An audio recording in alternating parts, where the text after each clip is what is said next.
Back to Rapid Respawn. Tim, how are you doing? I'm doing great. How are you doing? I'm doing awesome. I'm doing awesome. Now, as I was saying before we started the stream, EA, right, is pretty terrible. I will, however, give them some credit in recent years because they have turned things around a little bit. Not like to the degree that you would necessarily want long term, but they have turned some things around at least to a degree. Again, it's the success of Jedi Fallen Order, literally the success of Jedi Fallen Order, because EA had an entire policy about how single player games don't make money. We can't make single player games; they're not going to sell well. And then Jedi Fallen Order came out, and then it sold better than every multiplayer game that they'd put out in the last 10 years, and they were like, all right, I guess we have to admit that single player games sell well. But granted, that did lead to them as a company going, all right, we're going to change our policy on that. And that is a good thing. So I will give them credit for at least acknowledging that reality and taking that into account going forward. Because now you have Knights of the Old... Well, that's a different company, actually.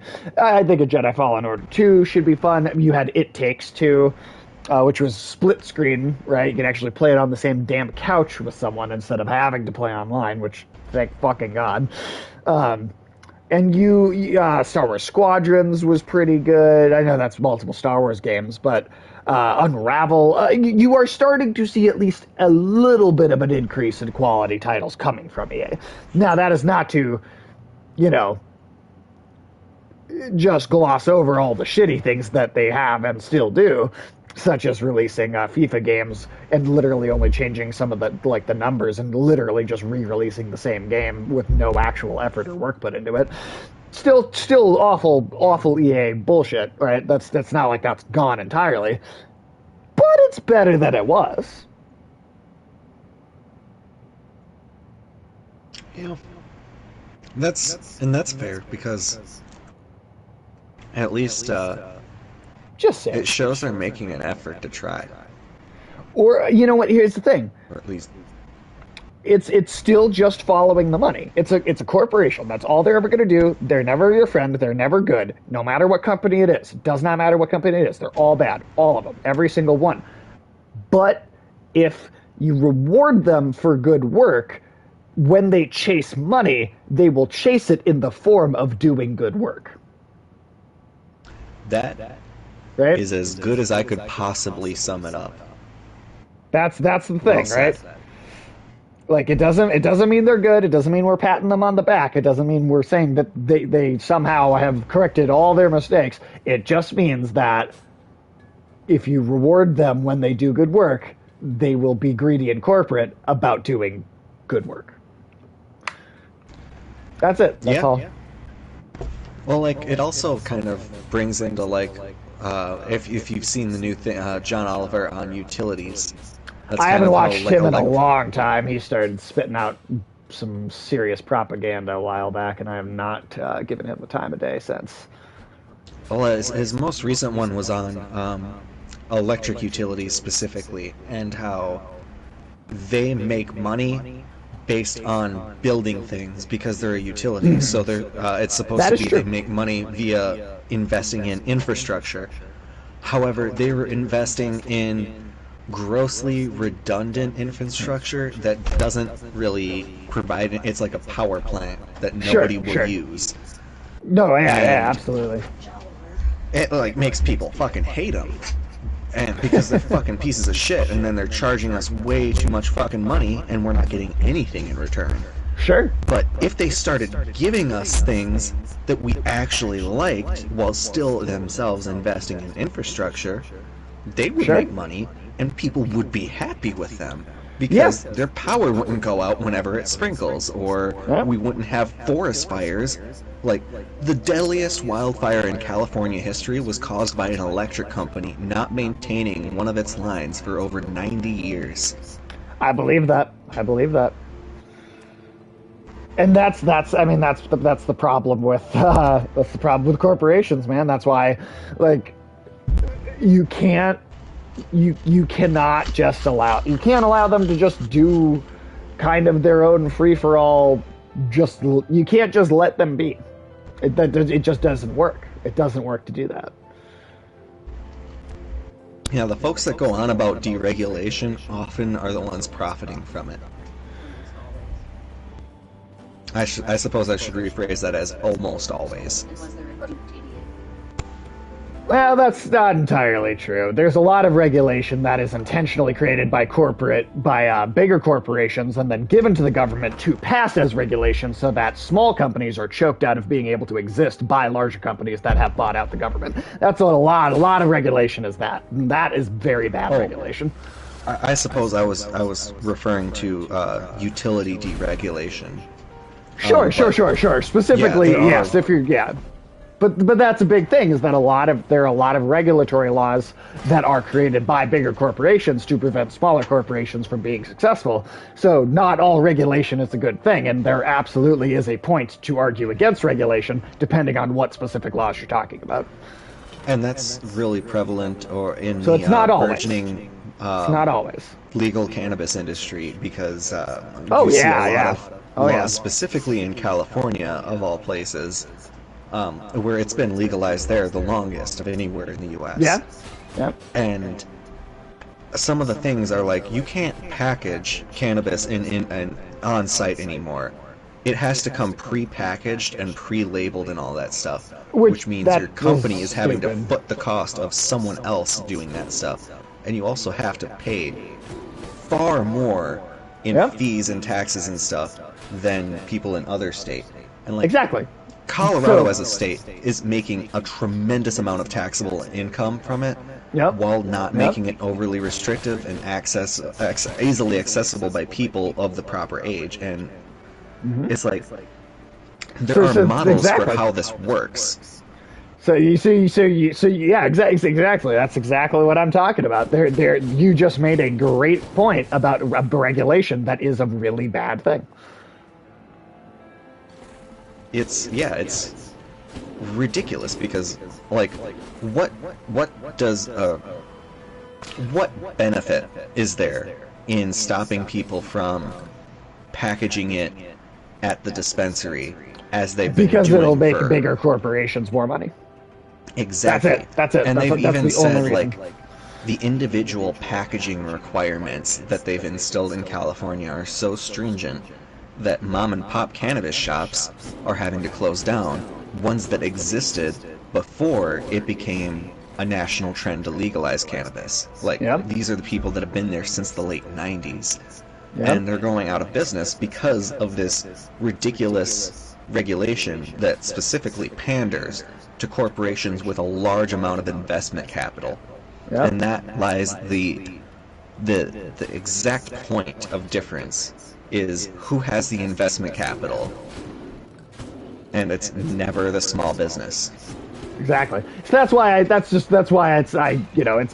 bullshit to say that the people who argue against regulations are always people trying to just fuck everyone over, because those mom and pop shops are the people that are arguing against regulation in this scenario. Yeah, that's and with certain industries, regulation is a very, very essential thing, because when certain necessities, it all depends on how necessary that thing is to run a society. Water should be regulated arguably a lot more than it is, rather than just saying, all right, Coca-Cola, you have access to all of Missouri's water table. Have fun. You excited for the water wars? Oh yeah, the water wars, where the private citizens are arming themselves to rebel against private corporations that are hoarding the water like it's fucking Waterworld or some shit. Because it's already happening. If you were in the airport anytime in the last couple of years, there were signs in Concourse F of MSP that specifically state, water, invest in it now. What does investing in water mean? Purchasing water shares.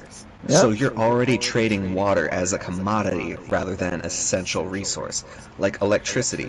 broadband is currently traded as a commodity, but not Yep. an essential infrastructure thing. Even, I mean, at one point in time, you could have made that argument that it's not essential, but we have integrated internet into the society to such a degree. Now, if that never happened, if it was just something people used sometimes recreationally, then okay, fine.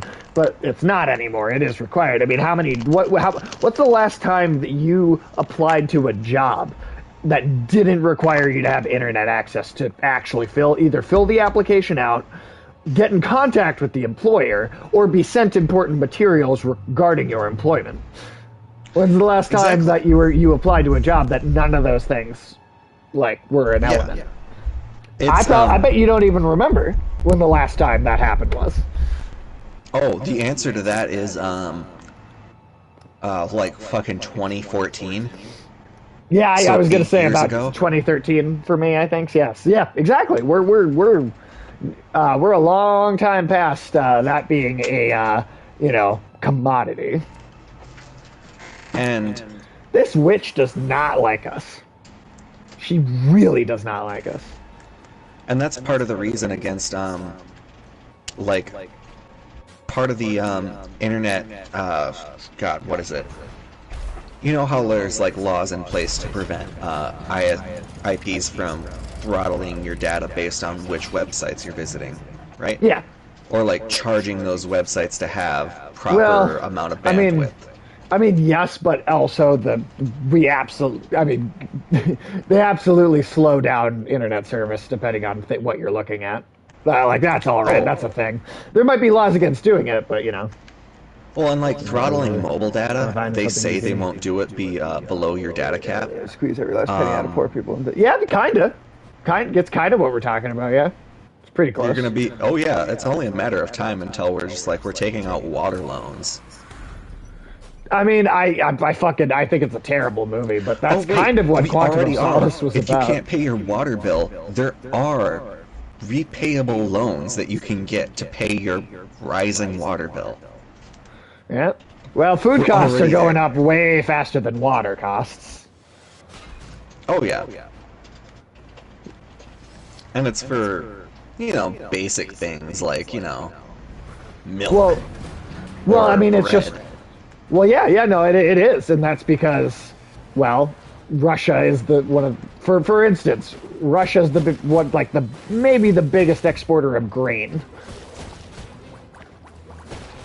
Well, we're not getting that right now, are we? Yeah. Everybody better switch to corn and get cool with cornmeal real quick.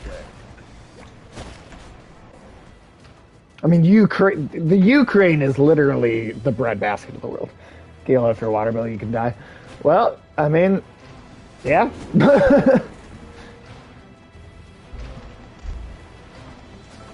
And there is also a fun little thing some where health you can here. apply for emergency assistance for things like water, and it's a little bit easier to get than food, and it takes a little bit less time to you get just than got food. me.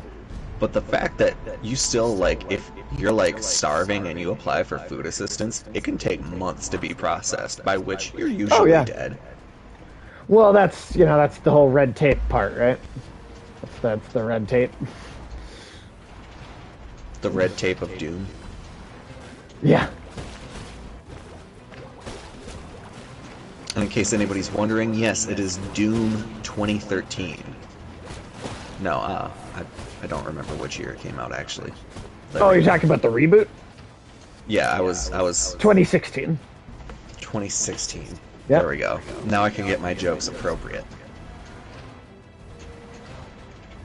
Well, your jokes are never appropriate for Michael. Thousands and thousands of people die while waiting for the disability to be approved. Yeah, no, well, yeah. Oh yeah, I mean, like medical assistance with diabetic patients. They fall below the income line for poverty because of the cost of their insulin. And as a result, they don't apply for any public assistance programs, even though so much of their income is devoted to insulin that they can't afford things like water or electric or fucking food.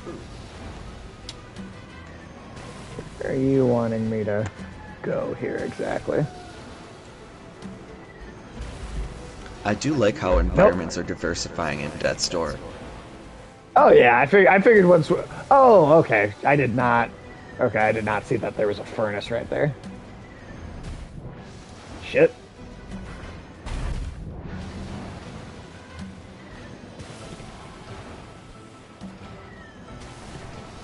Ooh.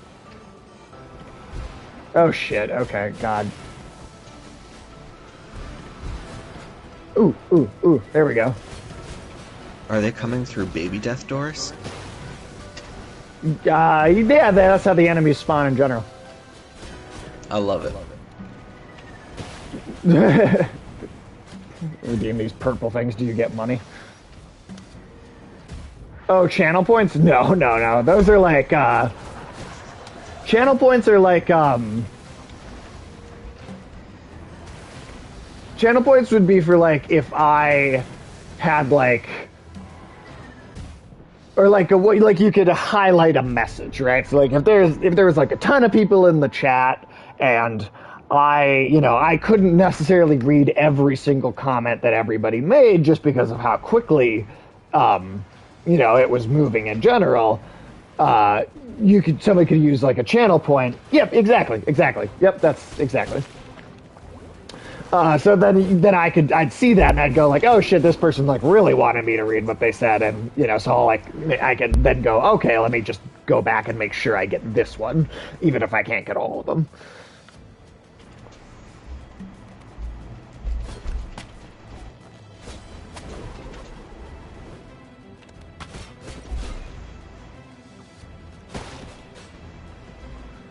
Yeah, I mean, or like a lot of people will, a lot of Twitch streamers, they'll put up like a poll in the chat, like, should I play this or next, or should I play this next, or, should I do this, or maybe whatever. So you can vote. Oh, we're gonna do a movie review, but I don't know if it should be this or this. Yeah, that kind of stuff. You can do polls and votes and stuff, and I'm sure there's other uses for it as well. Well, I can allow you to vote for me to play Candy Crush. So if I don't allow you the vote to be a thing that happens in the first place, then no, you can't. And even if it was a spontaneous vote, you would be a conscientious objector. Well, I'd be in charge of putting things on a list for you to vote between, and I wouldn't put Candy Crush on that list. So it's just a matter of time until someone sneaks onto your channel and posts a poll with Candy Crush. And you know what? I genuinely could say it's not even like I gave Candy Crush I genuinely downloaded it and tried it just once back when it was like first popular, and I was like, all right, let me just see. Maybe I'm being judgmental. It's just Bejeweled. Yeah, well, exactly, and yeah, it is literally a ripoff of Bejeweled. It's a ripoff of Bejeweled with a lot of bright, flashy colors and stuff. Basically everything scientifically formulated to make your dopamine receptors light the shit up. I would not say everything is a ripoff. Oh, on the phone market. Yeah, I was going to say, like, God of War is not a ripoff of Bejeweled. But if you're saying... God of War is a ripoff of fucking Peggle. Get it right. If you're just saying phone games, then yeah, I agree with that.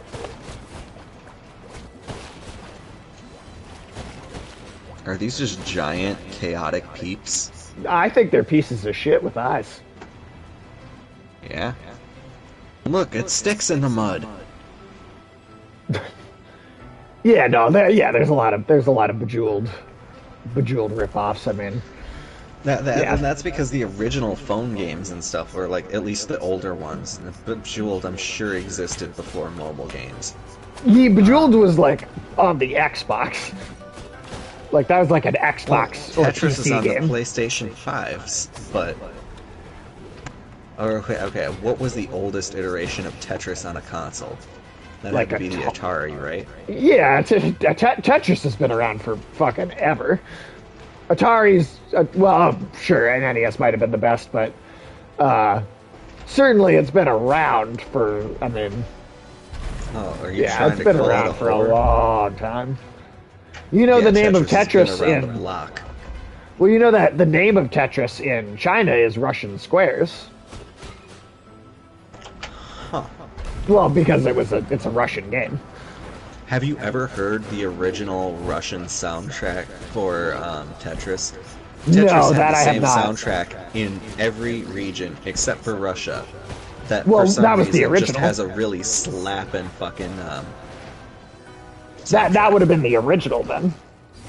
And like, if you're talking about the first iteration of it, you're talking about the Tengen. Tengen Tetris. Well, Nintendo gets mad about a lot of bullshit, so I'm not surprised by that.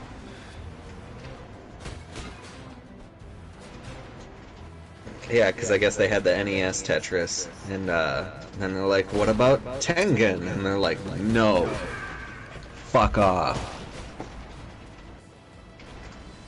But you can still look up the Hey, Afternoon Tune. music. How you for it. doing? How's it going, Afternoon Tune? Welcome in. Hope you're Is that having a crown a I see good next to day. your person? Because you must be a king. Well, they were making pirated NES cartridges to sell our game without. Well, yeah, okay, I would. Yeah, I'd go after them if I was Nintendo. Absolutely. That's not okay to do. I'm doing pretty well. I'm very excited to get back to Death's Door because this is a very fun game. No, I don't watch any wrestling like of any kind. It is a subject matter that I am literally almost zero knowledge about. Almost zero. I can say that for a short time back in high school, Oh my God. did get into UFC fighting before it that's became different. That's commercialized and similar to wrestling, and so it was like I guess now I just because I don't watch wrestling and stuff doesn't mean I don't have the best Randy Savage impression that you will Oh, ever brother! find. Oh yeah, there, brother. You're gonna Oh, yeah, go you- up there and go smash them. Damn, you know you do have a good one. That's actually pretty I'm the good. cream of the crop, brother. That's not bad. That's not bad. It's the macho madness. It was illegal, but also the best Tetris. I mean, fair enough. If it was the best one, fair enough. UFC is pretty good. Yeah, I don't watch anything like that. Honestly, I enjoy like MMA, like some of the actual like combat stylings and the technique and stuff of it, but not enough to actually want to sit and like really watch it. Like 2008. Okay. Was that the point where it like really kind of is like, oh, that's when it went from being good to bad.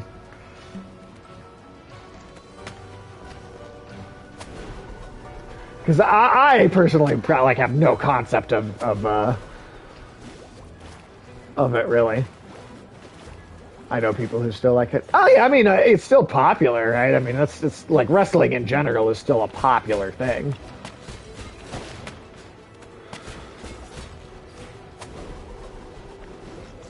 It might not be for me, but it's definitely for a lot of people. I mean, I just like my in-laws even are like super into it. And they'll try and talk to me about it, and I'm just like, I don't know what you're saying. My grandma used to be really into it.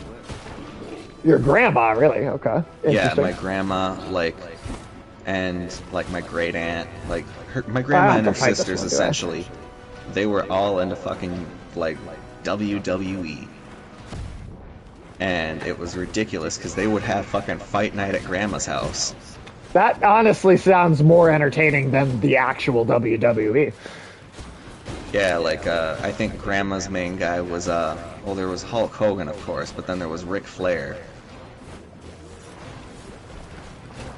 But Interesting. grandma was Hulk a Randy Hogan. Savage. Got that Hulk Hogan, No. got the blonde hair with the skin of a hot dog. Sage, I'm going to have to show you clips of compilations of ridiculous shit from wrestling because you know just how much I have cocaine they seen were on. some. I've seen some like clips of people. I've seen clips of people taking out guns and stuff in the middle of the ring. I mean, I know that they play it up and it's silly and that's part of it. I just Hulk Hogan had hair on top of his head in the 70s, and he sacrificed it for smaller testicles and more wins. I almost cut you off and said smaller testicles, and I'm so glad that that was where you were taking it anyway. The judge got who fucking body slams that can... No. No, I have not. That's just another one of those shows I would ever watch. See, the only thing with those talent shows is the good thing they're for is clips, because you have 40-something minute episodes every week, and like maybe 3 minutes of it is good. Oh yeah, no, absolutely. And that's all maybe. Oh yeah, like those people, wrestlers, they do a terrific job of making their muscles pop. I would say they deserve much better health care for it. Oh yeah, like you've seen how like what's his face, the head of the World Wrestling Federation, fucking what's his face? He's an absolute dickhead, but he's also Vince McMahon. There we go. Yeah, the McRib guy. Yeah. Who's just like, wrestlers don't need healthcare. Look at me, I'm a wrestler, I don't need healthcare. And they're like, but you own the WWE, and so he has healthcare. So you like have the healthcare via being filthy fucking rich. Or is it? And it's all from like wrestling, preventable shit like concussions or screaming and cheering while getting tackled and flipped and pinned. That's weird. That is a weird moment in TV. The billionaire. Well, the billionaire doesn't. Well, the billionaire needs healthcare. But the billionaire has healthcare. He doesn't need health insurance because he has so much money. He doesn't have to insure himself against catastrophic situations. Right, because he does have healthcare. Yeah, because he has as much money as the insurance company would have, just total. Oh, damn. Oof. That was close. I like the death that pops up. Damn. Yeah, I know, it's the most intense. Good at the first and billionaires don't need healthcare. They can pull their health up. Well, no, but they have healthcare, and they do need healthcare. The thing is that they have it. They don't have a hard time getting it. They still need it, but they have incredible ease of access to it. So it's not that they just don't need to have healthcare. No, they still need healthcare. Quality. Yeah, exactly. It's that they have it. They don't need it because they already have it. It's not that they don't need to have it. It's that they do have it. There we go. No, I'm arguing that they don't need to have it. We should let them die. The She-Hulk trailer? I would like to posit that they shouldn't have access to it because we should just let the billionaires die. And then we just take all their money. But Tim, I'd be curious to see how that would go. It's not liquid assets. You can't just take the money. And it's like, that's what Next can do. You kill one billionaire and it's like an orb appears in the sky and the wealth goes to the next in line. That's definitely not how that works. Okay. According to Will and Testament, of course. Right. And yeah, there are like laws that like take a certain percentage of all like the She-Hulk trailer. Oh, you finish your thought before we get into that even. I saw a She-Hulk trailer and completely forgot what I was talking about. I think tonally, it looks like exactly what I would expect it to.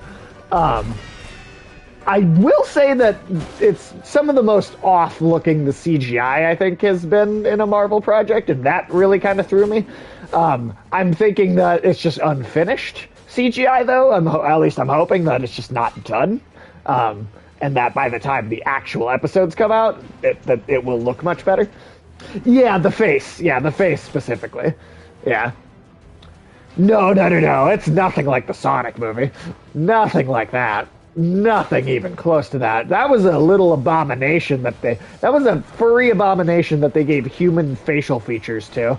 This is someone who just looks a little weird. Hey, buddy. Hi.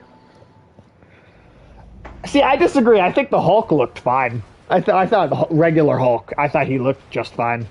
I didn't really see it with him. Where's your buddy, huh? Where's your buddy? Go say hello to everyone. You're on camera. You're on camera.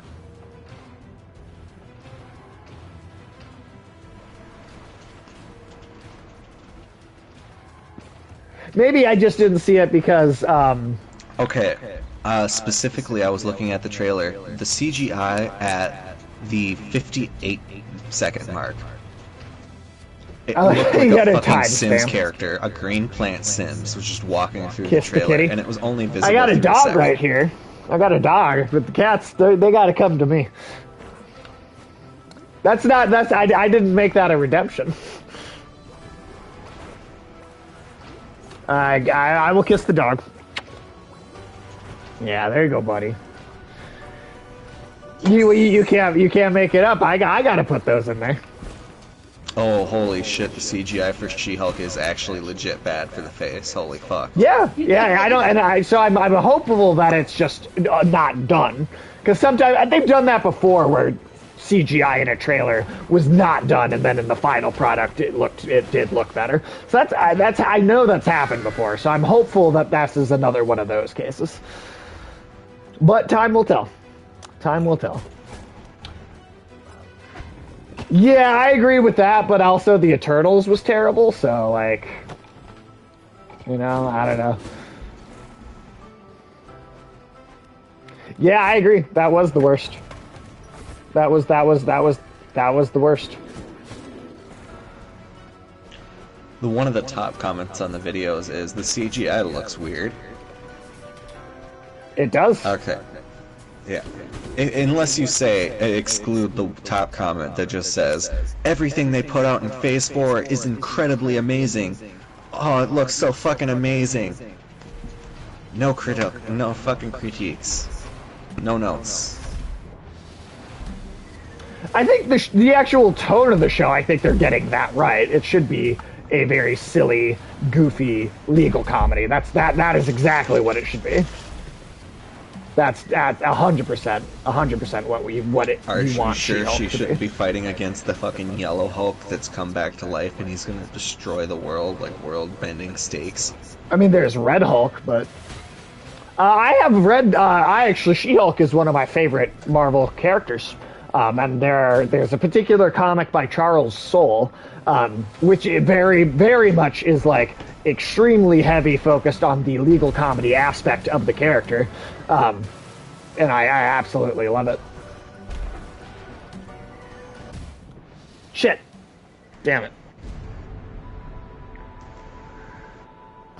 But yeah, I would recommend the Charles Soule comic run. It's only 2 volumes long, too. It's very short. It's literally only 12 issues, 2 books. It's very short, but Charles Soule's She-Hulk is phenomenal. And I believe, actually, is a big, one of the main comic inspirations for this She-Hulk show is that particular run of comics. So if it can capture even like a fraction of the fun that those 2 books have, then I wonder how it looked if they would have painted her green like Gamora and added a little bit of CGI for the muscles and height. Yeah, maybe. I think a big part of it is most likely to keep her visual look consistent with Hulk. So like you have Hulk, so if Hulk is completely CG and then She-Hulk is not, I feel like it's gonna be weird to watch them interact on screen together because it's like, well, this is like the same effect done 2 different ways at the same time. And so even though the CG in this case, so far, because again, I'm hopeful that it will look better in the final version. But having them both be CGI, I think makes more sense than having only one of them. Like if they were going to share screen time, I wouldn't even say that, but the fact that they'll clearly are going to share a bunch of screen time. How powerful is She-Hulk? That is a good question. I you know, I'm not 100. I couldn't tell you exactly what her power level is compared to other characters, but like, she's definitely strong. I mean, she should be able to, you know, at least tear apart an Iron Man suit with ease, or outperform. She should be stronger than a super soldier, for sure. Compared to Hulk. That's the thing, is I'm not. I feel like I've never read a story where like those two characters have gotten an actual fight with each other. So I'm not totally sure who comes out on top in that scenario.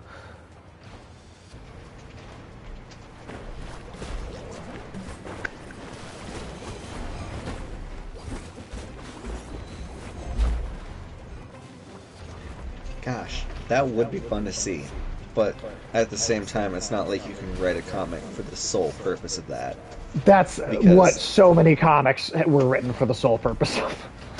Just seeing who would beat who. Less powerful than Hulk. Yeah, that makes sense. I mean, the thing about She-Hulk that you have to keep in mind is that she is not exposed to gamma radiation through a big accident. She is exposed to gamma radiation because she is in the comics at least, she is in a car accident and receives a blood transfusion from her cousin Bruce Banner. So the gamma radiation that is in her is a lot less potent. This is also why she has no trouble maintaining her intelligence well in Hulk form, because again, it is not as severe an infection. So it does make sense that she would be less powerful physically than him. That does make sense. Hey, Michael, what's up? We were just talking about Michael She-Hulk. Claus. Michael is gonna. I'm sure Michael's got stuff to say. How'd you feel about that CGI, Michael? Yeah, and how do you like wrestling while we're at it? I am confident that Michael has the same answer I gave, and that he does not give a shit about wrestling. Come on, Ric Flair. I legit thought Ric Flair when I was a kid, because I didn't see any of the material or anything. I thought he just had like road flares and that was his bit. I mean, that would be pretty dumb. Almost as dumb as him just having the concept of flair. Yeah, the CGI was not the best, but I think she nailed the person. Yeah, exactly. I think the personality they've gotten perfect. So, like, you know what? If the CGI isn't the greatest when the thing comes out, look, fine. But maybe it won't look the CGI won't look the best. That should be ultimately the least important aspect. It should be like, if they get everything else right, then yeah, let's talk about the CGI. Show being 9 episodes. Yeah, I like that it'll be a little longer, because a lot of the other ones feel rushed at the end. And yeah, I mean, yeah, the plot also has to not suck, of course. I think that should go without saying. But I would like to see that.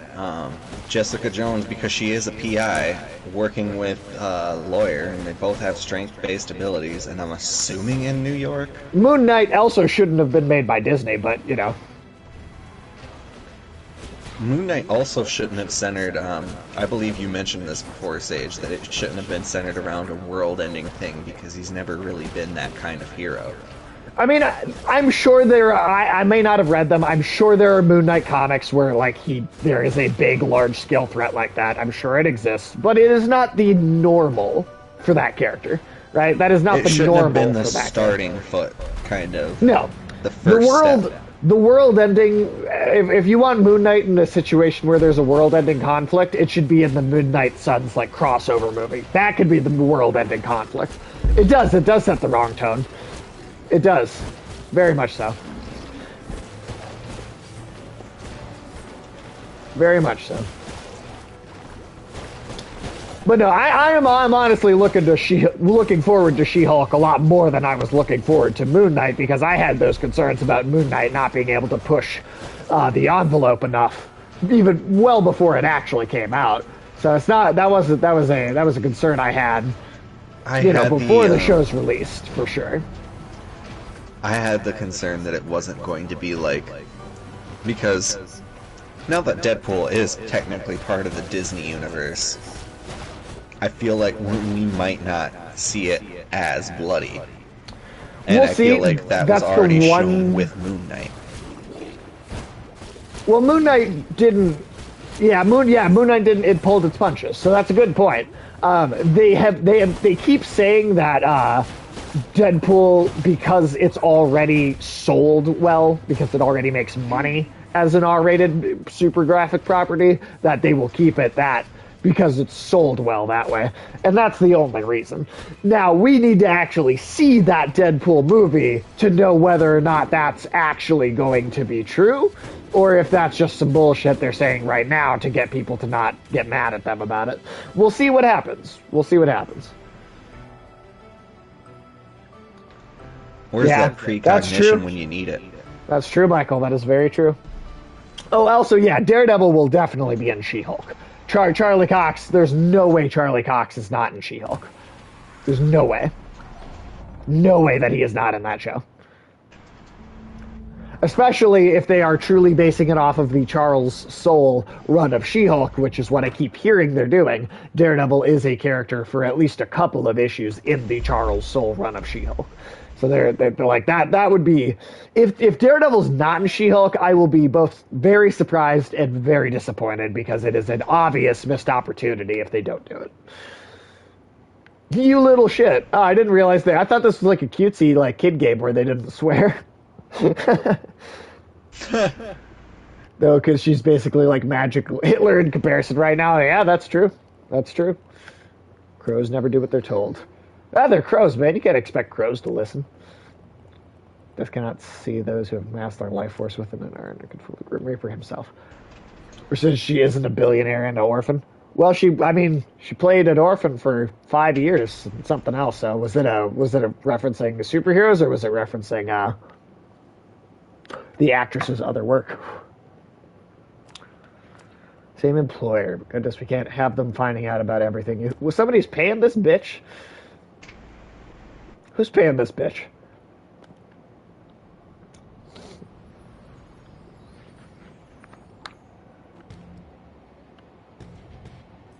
Well, but also the actress playing She-Hulk played an orphan in the show Orphan Black for a very long time. I mean, it's kind of the highlight of her career too. Yeah.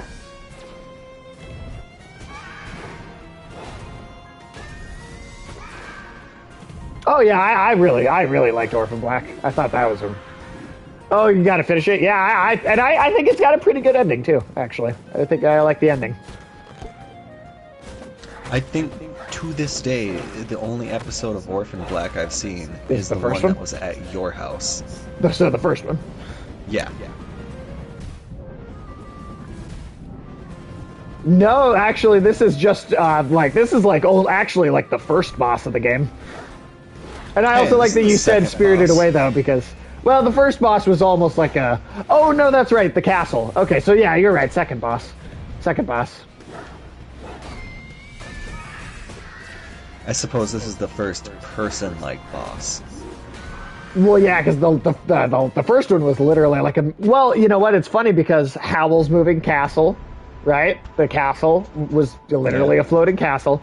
And then this witch looks like she's from Spirited Away. Predator prequel? Wouldn't it be cool if Hayao Miyazaki got the fucking reference in all of the bosses?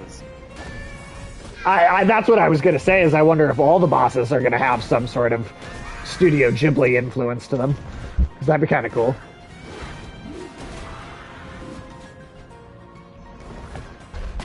Oh, shit.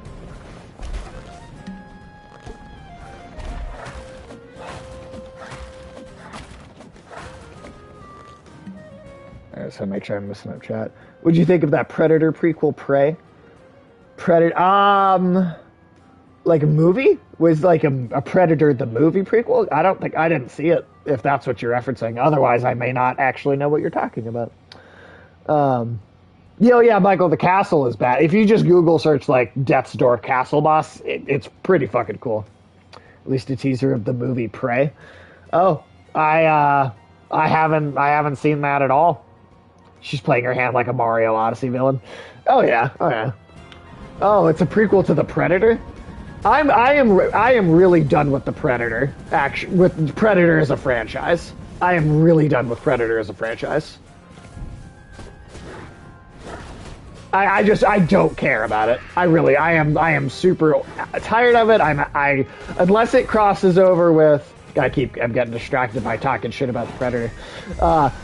Unless it crosses over with Fast and Furious, I don't care about it. Oh, what, Predator? Yeah. Yeah.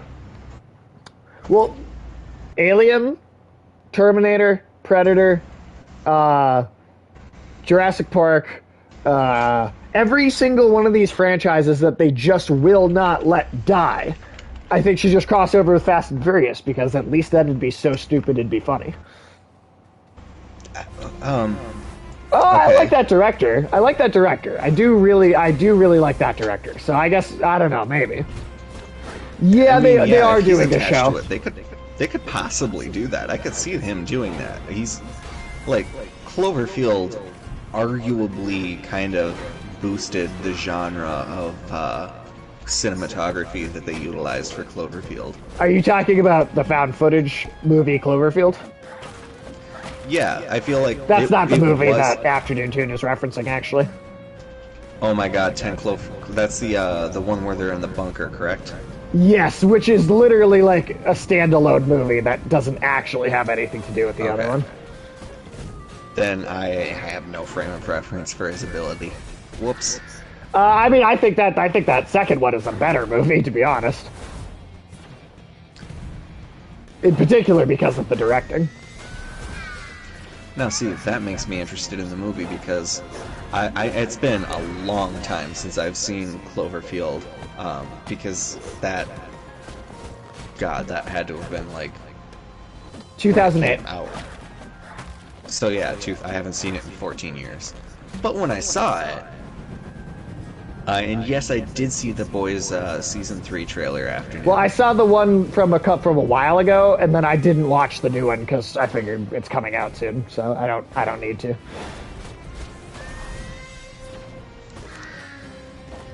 So I watched the trailer from like a month ago or something like that. Always. Hunger, like a Hunger Games of characters from shows that won't die, and when the character dies, so does their show. I mean, if it's a show, there are certainly things I think go on way too long. Supernatural. Granted, that did end finally, but good God, is that like the best example of something just not fucking dying when it should? The top 3 search results for that phrase are Simpsons, Family Guy, and Supernatural. Just what would you Google? Just shows that won't die? No, that's just my... when somebody says shows that just won't die, that's what comes to that's the top what your... because Yeah, those that's are yours. shows that each were good at some point in time, but past a certain point, it's just like trying to milk a 50-year-old cow. I mean, personally, I think Family Guy was only good for like 2 seasons, and then I only liked the stuff those first 2 seasons from before it got canceled. And then as soon as they brought it back, I was not a fan. Well, yeah, and it's like... No, the first 2 seasons of Family Guy, granted, I will admit I haven't watched them in a while, so take that with a grain of salt, I guess. But I remember thinking that there was really something to those first 2 seasons, which is only like 12 episodes.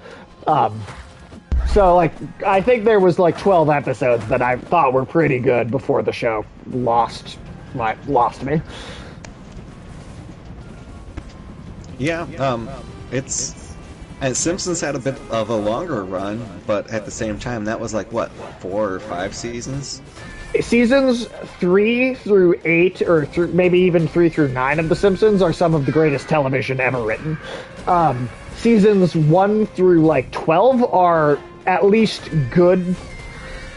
And then, like, once you get to like season 15 and up, it becomes like unwatchable garbage. because they're trying so hard not to do something else they've done, but at this point, there are fucking articles where they're just like, oh, hey, enough time passed, and they just did the same episode again. Okay. Well, the problem with The Simpsons, and this is the problem Futurama ran into at a certain point, is that the format of those shows and the thing that makes them work is that they spend 2 minutes coming up with the conflict and then 19 minutes solving it. That's how something that is that length and format is supposed to work. At a certain point, and Futurama is also very guilty of this, at a certain point, those shows became about setting up a problem for 19 minutes straight and only a series of problems and not actually deciding on what your real problem is going to be until almost the end and then solving it in 2 minutes. That became the format of how those shows worked. Well, and I will give Futurama credit that occasionally they would poke fun at that format, even though they continue to do it. See, but I feel like that's kind of a cheap thing. It's like, well, like from Futurama as a show, I feel like that's kind of a cheap thing because it's like them going like, huh, if we reference it, if we're self-referential, that means we get to get away with doing it. And then it's kind of like, but you're like, it almost feels like even more hypocritical and hollow for them to make jokes about doing that thing when they would incessantly do that thing. No.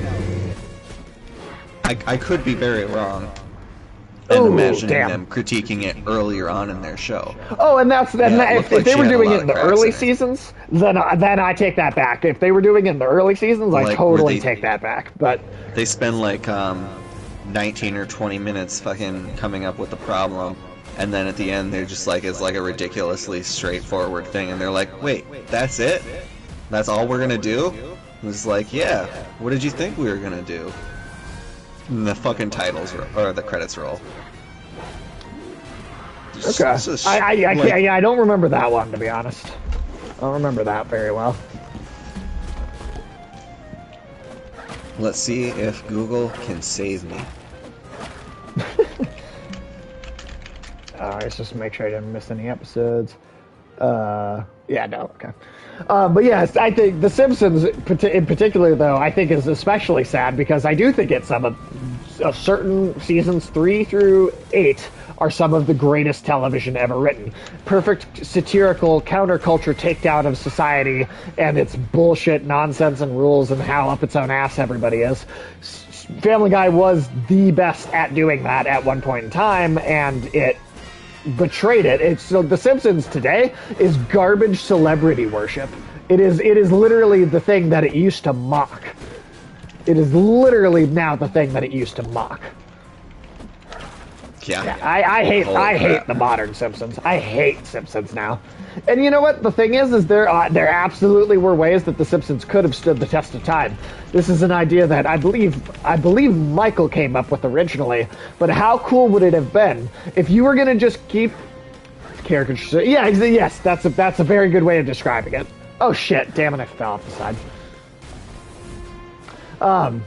34. God, that's ridiculous. That's ridiculous. That's absolutely ridiculous.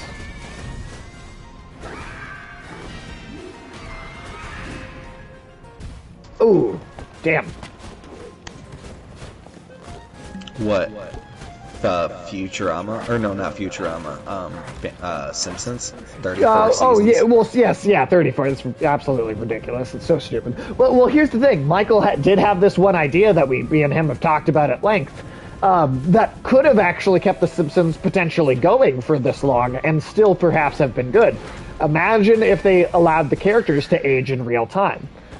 Think about, I mean, yeah, you'd still have to have good writing on top of that, and that wouldn't be oh, damn, I just fell off the side. And having that good writing is not a guarantee, but if you allowed the characters to age in real time, then the problems and lifestyle and ideas of what problems they were going to could have changed as they got older. Imagine if The Simpsons was good for that long, because they actually followed an innovative and original concept such as that, and then Homer Simpson died. Think about the cultural impact that would have. For Homer Simpson to just actually die of old age.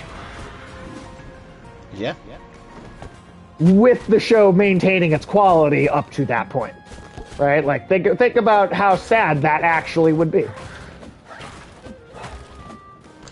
I think like, okay, they've done that with like Blackish, where like the kids have grown That's live up action, and it's then one of the different, kids though. got their. Oh yeah, but like at the same It would be time, a completely original it if an becomes a animated different show kind did of it. show. Once you kind of eschew the formula that they've kind of instilled. But Well, and I think Blackish is creating another the show that formula- I like, but also has some kind of nonsensical celebrity worship in it. Yeah. Oh yeah. That's 100%. Because I enjoy Blackish, actually. I think it's fun, but, I mean, it does some of that bullshit, too. Definitely skipped the divorce arc because I was like, if I wanted to see domestic problems, I would just like turn off the TV. The funniest show that I watch right now.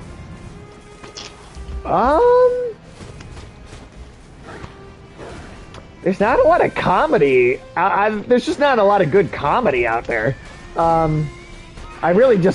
Comedy's been dead for a while, with a few exceptions here and there. I don't know. I mean, there aren't new episodes of it coming out right now, but the Harley Quinn show, I think, is fucking hysterical. I think that's the best comedy. I'm gonna have to. Mr. Mayor, I do not like Mr. Mayor. Mayor. I'm not a fan of that one. I do like Mr. Mayor. Like, some of the jokes are really kind of, they do end up falling flat, or it's just like, yeah, that's reality. It's you can't state reality and have it be funny. But some of them are really good, especially when they're making fun of California for shit California actually does. Well, there's a lot of material with that. Material is not necessarily a bad thing, but yeah, I've seen the execution. Not a fan. I also did not like The Good Place very much, which people just were all about that for a while. I thought towards the end Not of a Good fan. Place, they had a lot of interesting philosophical questions as to That like, should what have the been- afterlife would actually look like, and Yeah, I did not like The Good Place. I thought I was not a fan. Not a fan at all. I thought it tried way too hard. And it was, yeah, no.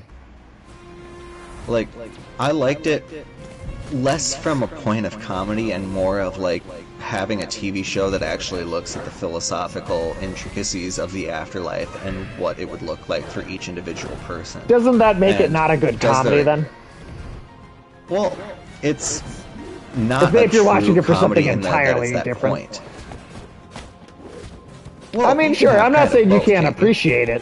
Oh, you can, but like, if the show is a comedy and you're like, yeah, I don't like the comedy, but I like this other part, there's nothing wrong with that. But then it's like, well, is it even counting as a comedy show? It's less like Nathan For You and more about trying to have like an over. It's okay. Comedy is, I would say, something more difficult to get right, especially true comedy, because Well, comedy is the if most you- subjective thing that there is, too. It's the most yeah. subjective thing. and that's why two people can have very similar taste in TV, and then see something that's comedy and go have completely different opinions of it. Yeah, no, absolutely. Comedy is the most subjective thing, or art form, or whatever. It's by far the thing that's going to have the most different reactions to it.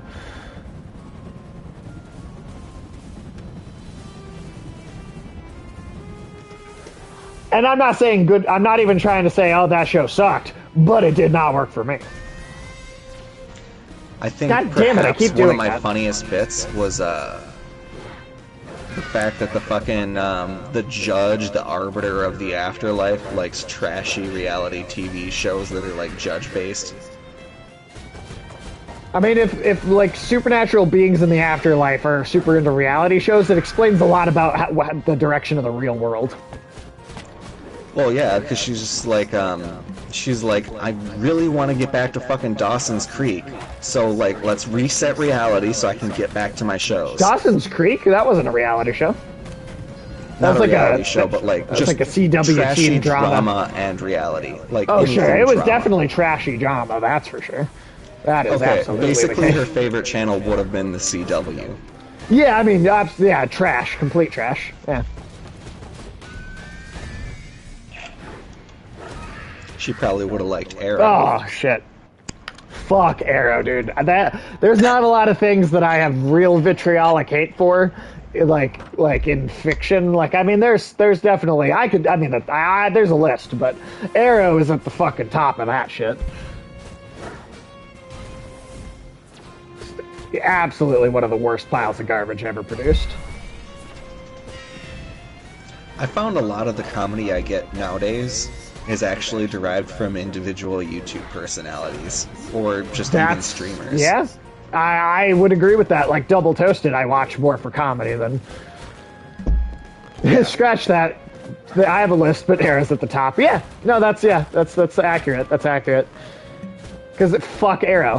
Fuck that show. I fucking hate it. I absolutely fucking detest it. And that's how the CW DC universe started, too. So, like, I was not in for that ride. Shit. Yeah, Damn it. You could only make so many fucking episodes for a show about Green Arrow. No, that's not true though. You could absolutely have a show about Green Arrow with a ton of episodes. They didn't do it well. You could absolutely make that. It could be good. Now, I would say, 10 or 13 episodes. Seasons and as long of they're like they you do the could do as many thing where you have 45-minute episodes, 24 episodes a season. Cut the number of episodes per season in half. You could still do the same number of seasons and same length of episode. Yeah. Cut the number of episodes in half, but you can still do the other part. That is a dead format. Period. The 22-episode TV format, that is a dead format that only sitcoms and procedurals follow, or pieces of crap.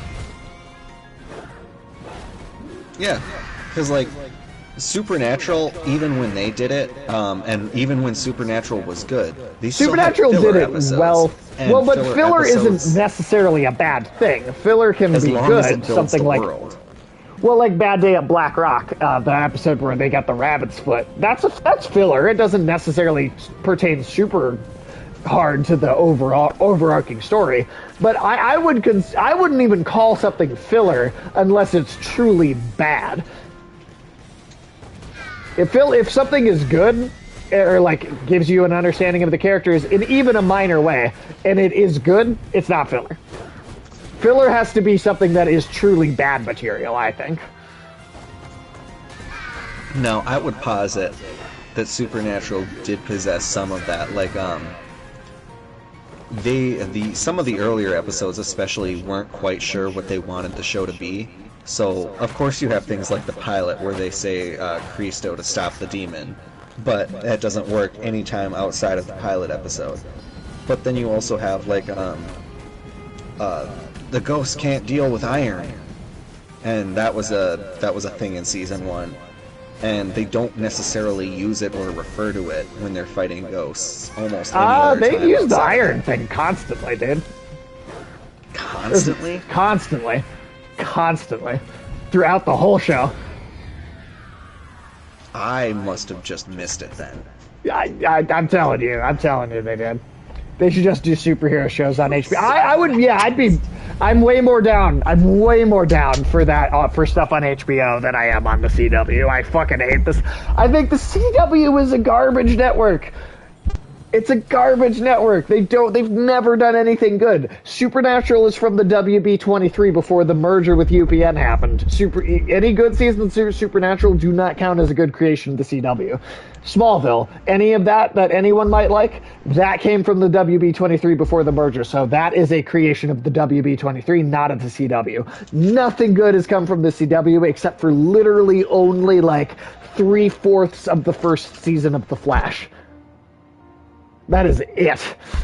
Oof.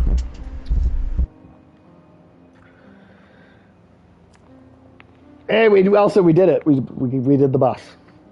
Smallville wasn't that good. I never watched a lot of Smallville, but I mean, say Michael, if you're still in the chat, Michael was a big fan of at least some of it, maybe not all of it, because I think everyone would agree that it had some pretty severely weak moments in it for sure. But and again, I didn't really watch that show that much. I don't think I even Like my viewing of that show is pretty sporadic and out of order, honestly.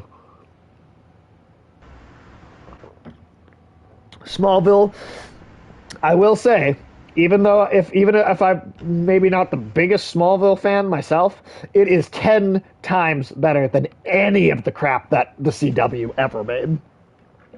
Any of the bullshit the CW ever made.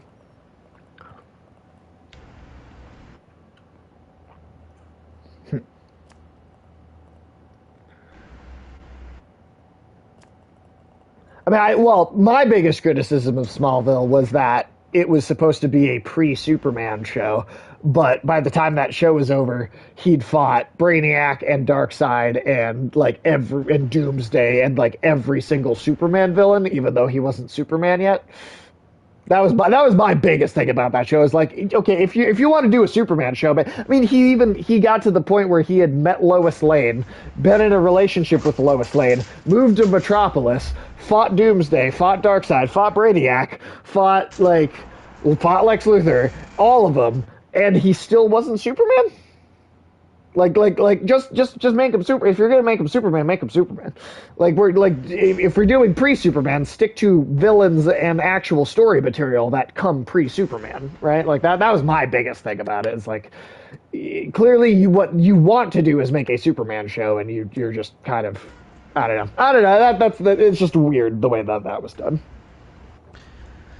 Yeah, I'm gonna have to agree on that. I remember watching Smallville up until like season 3, I want to say, but it's definitely weird that that's where it ended up going, fighting the main roster of villains and being in Metropolis and fucking. He's just fucking Superman at that point. There is no before. It's like that was the first season. It's literally it's just him not having the costume,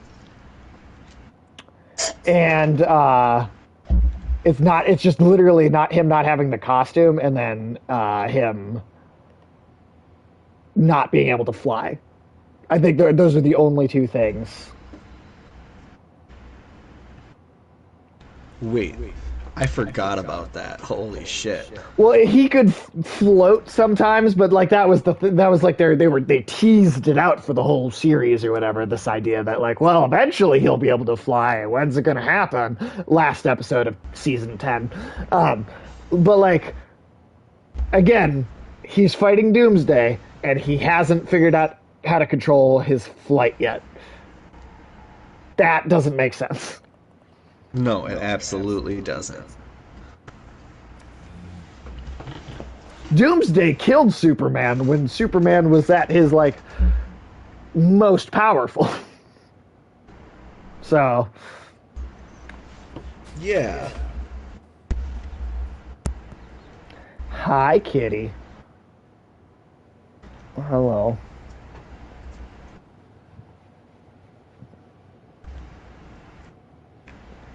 Yeah, I remember hearing about that a while ago. I think I don't really see the point in doing a Velma show because people watch Scooby-Doo for Scooby-Doo.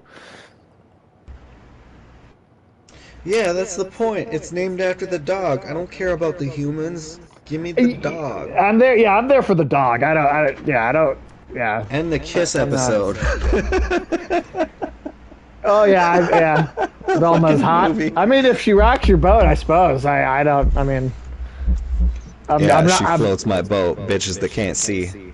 Bitches that can't see. I mean, I'm Velma. Yeah, I never really.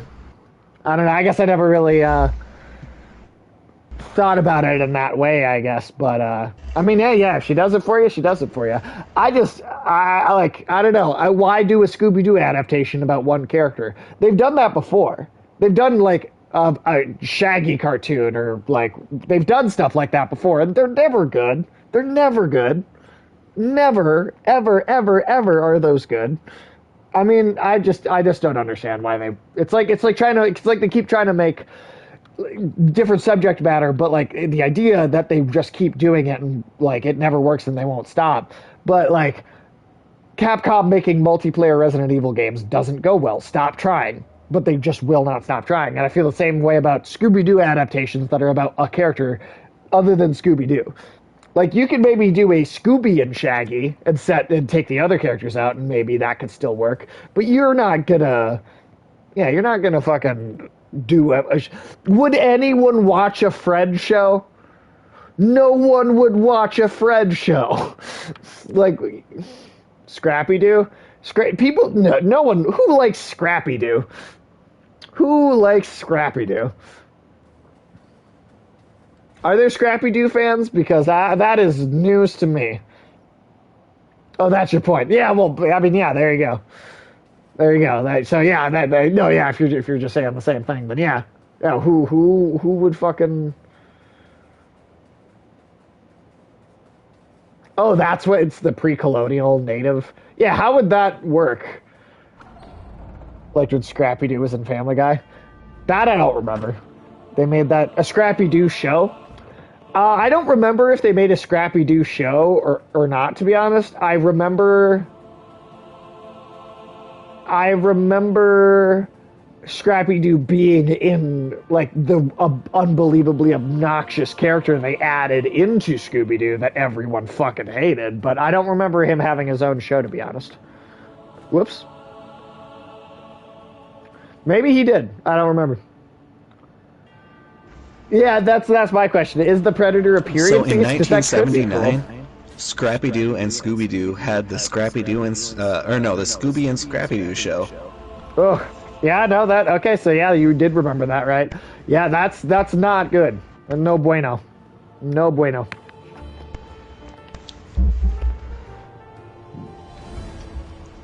The Lord Not to of mention, Doors. there have been several remakes of that in various short movies and fucking like.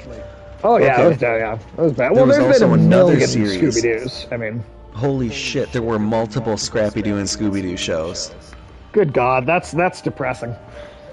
That is It was actually on depressing. the air essentially for 4 years straight at one point.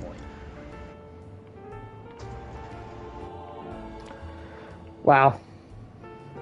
And then they did for a while Shaggy and Scooby-Doo Get a Clue. When it's like, those are the two funniest characters. The stoner and the dog. I could see you setting Shaggy and Scooby in their own thing and that working. But none of the other characters. I think it is. I don't know what Mindy Kaling's Velma show is going to be, but that's a stupid... I'm just going to If it's say, I think remotely it's a good, stupid fucking idea. I will be shocked. If it is good, it will be. Yeah, I will be shocked too. If that show's actually good, and I will say if it turns out to actually be good and it's like a big surprise, I will give it a chance and be like, all right, let's see. I have zero confidence or faith in that happening.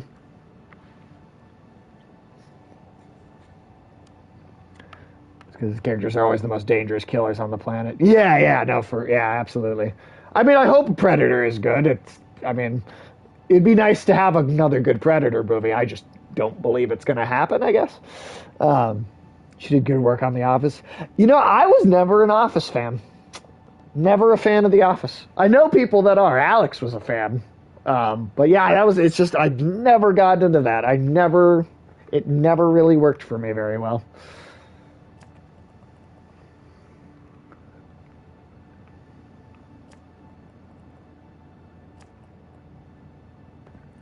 But again, that's just me. I'm not going like, oh, The Office was terrible. It just didn't click with me. Just did not. Oh, that's a patronizing clap. Fuck you.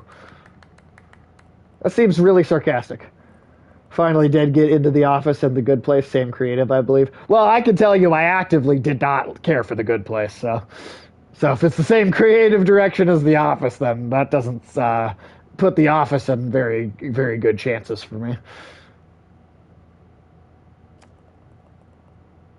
Important matters to attend to. Okay. I was never. Yeah, I haven't seen the whole first season even of The Good Place, but it was not doing it for me.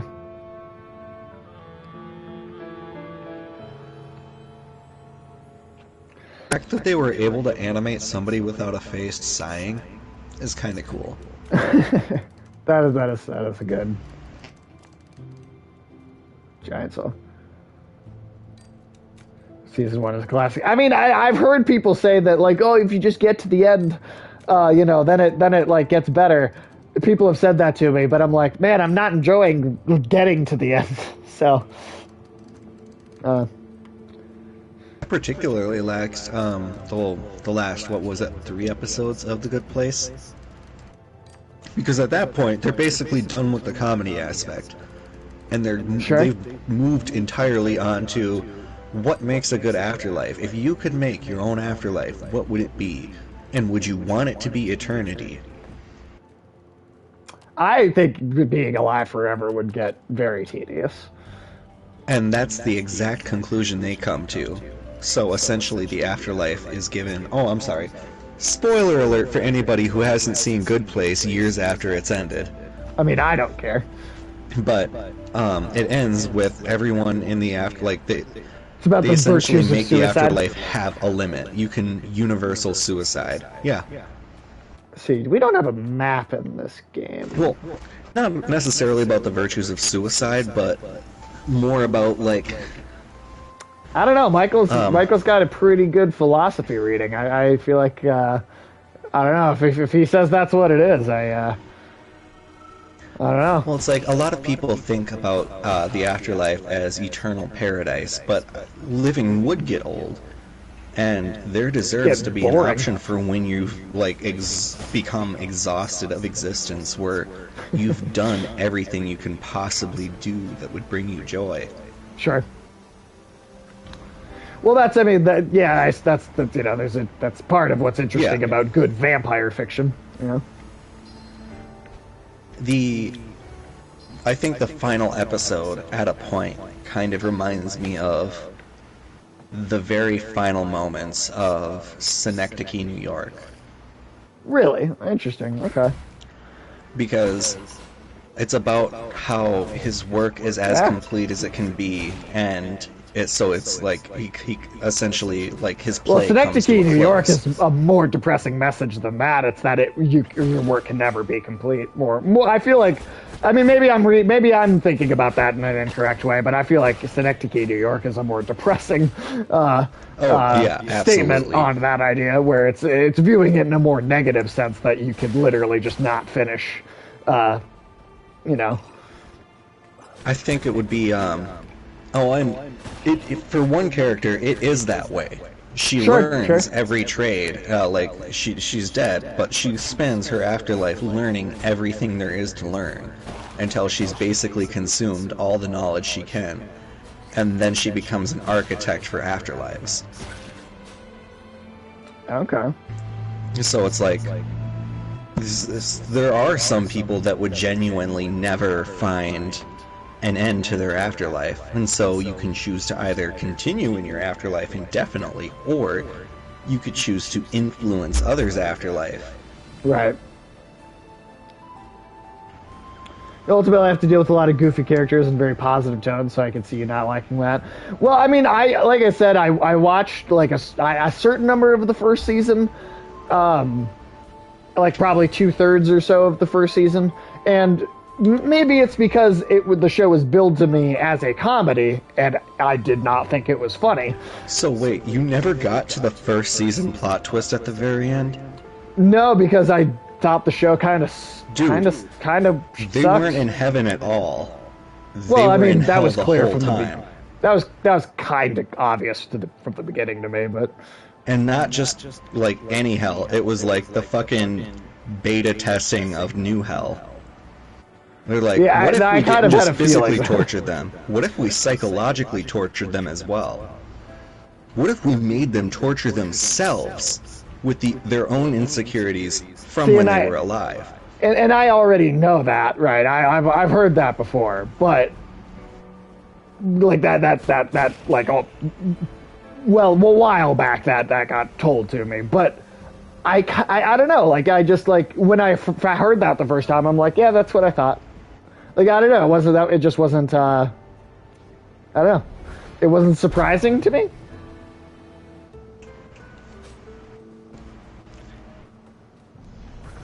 Well, that's because you know everything, Sage. No, I do not. No, You know most things. I wouldn't even say most things. I wouldn't even. Okay, You know how okay. Let long me correct humans that. have been You're around. able to extrapolate most things within a 10% margin of error. Well, you mean in terms of like predicting plot twists in fiction? Yes. Yeah, sure. I'm good at that, but You are exceptionally, like, to the point where Attack on Titan, like, Yeah, I did you were figure able some to shit come out. up- You figured shit out years ahead of when it was actually confirmed. So, well, I also studied it like an insane person. So and that's the cool thing about Attack on Titan is that it could be studied and you could extrapolate where the ending would go because it was that well crafted. yeah, I definitely agree with that. But yeah, let's see what Michael said. Even when you find that out, though, it's still very positive in tone, and I know you don't love that. I mean, I can do stuff that's positive in tone. I just really didn't think the show was funny. Now, if the show, if I the was old penis flattener. now, if the hook for that show, if it was someone telling me, hey, the show is it's kind of goofy, but it's got some philosophy to it that's interesting, I might have gone into the show going like, well, let's see where this philosophy goes. I kind of stopped watching it because everything what I was told was that it was a comedy show, and the comedy wasn't making me laugh. So maybe the show was like billed to me in an incorrect way. Maybe you know. Maybe I would have been more into it if I was told a different, maybe idea of what I should be like looking for when I watch it.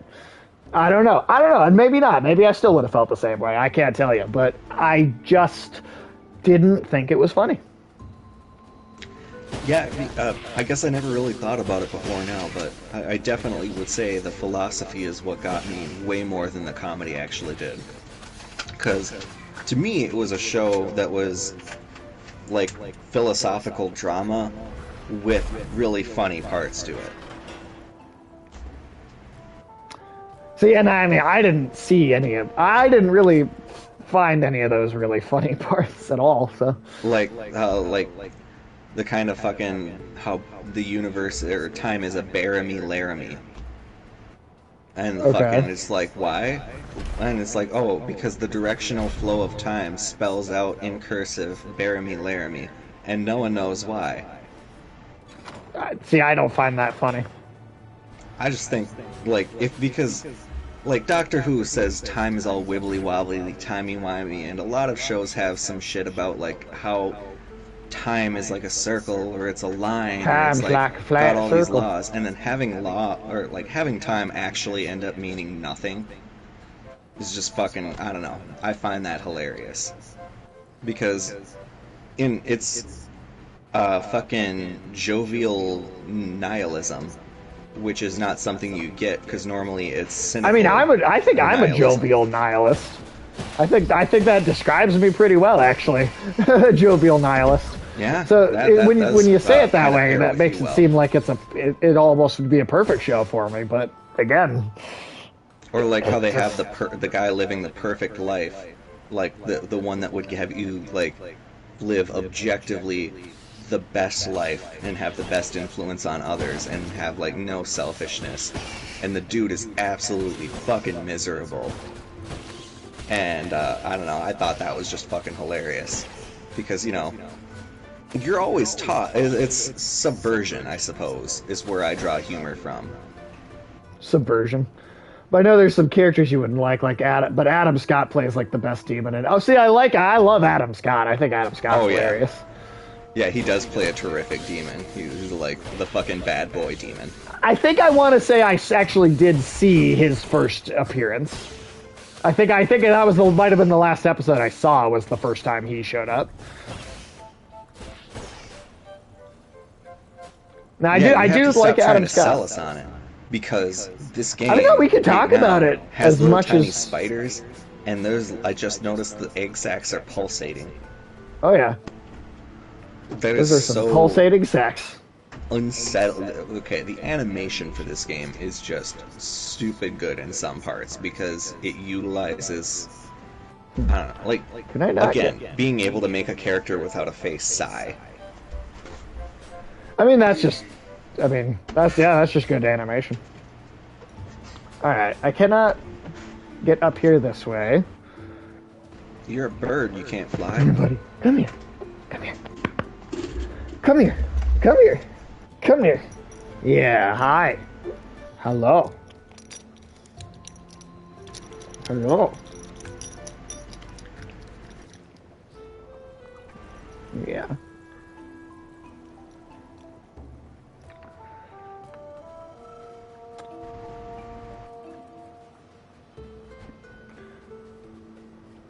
Yeah, I don't know. I don't know, man. Maybe, I mean, and again, maybe if I pushed through further, I would get more interested in it after seeing more of it. I don't know. It was easier to get into The Good Place than The Office for you.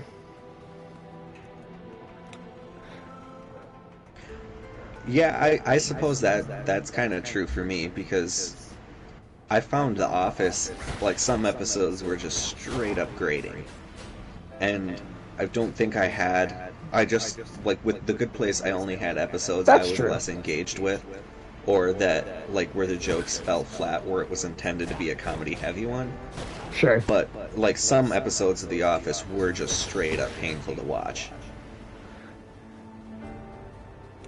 Yeah, I mean, yeah, like, I mean, shit, I remember watching The British Office when it, like, first was, like way earlier on. Christ. And I didn't really But enjoy The that Office is either. already filled with dry humor.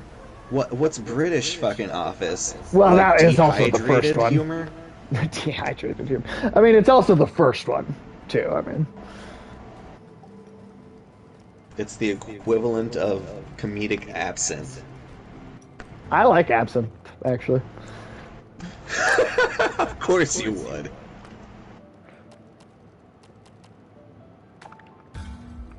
I think Absinthe could be pretty good. Mix it with the right thing. That's not good either. You know what they say. The original British Office, I am not a fan. I'm not a fan of it. I mean, again, it's, you know, like we say, comedy is the most subjective thing. So, like, it's not going to be easy to answer that necessarily. But I did not care for it.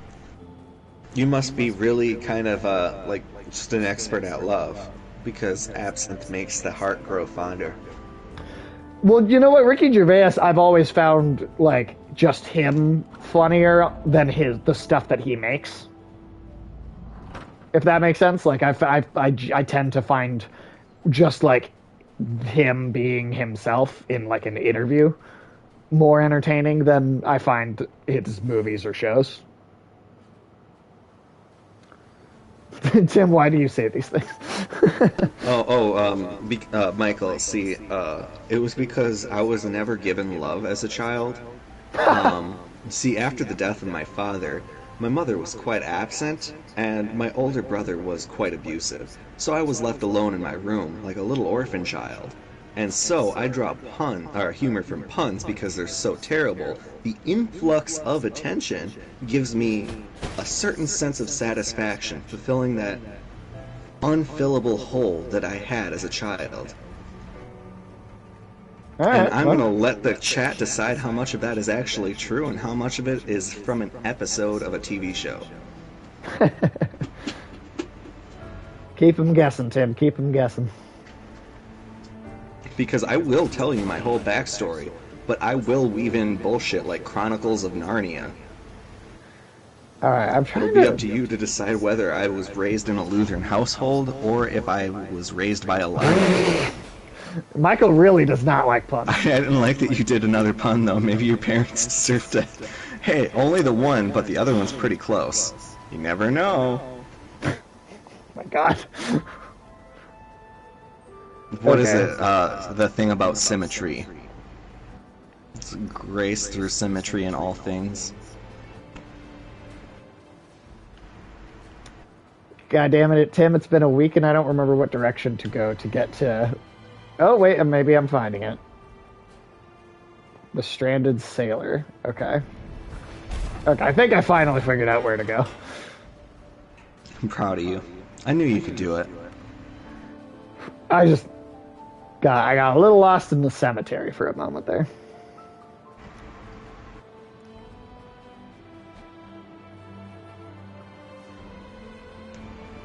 Hey, you just got what? lost with your future roommates, that's all. Oh, ha ha ha ha ha.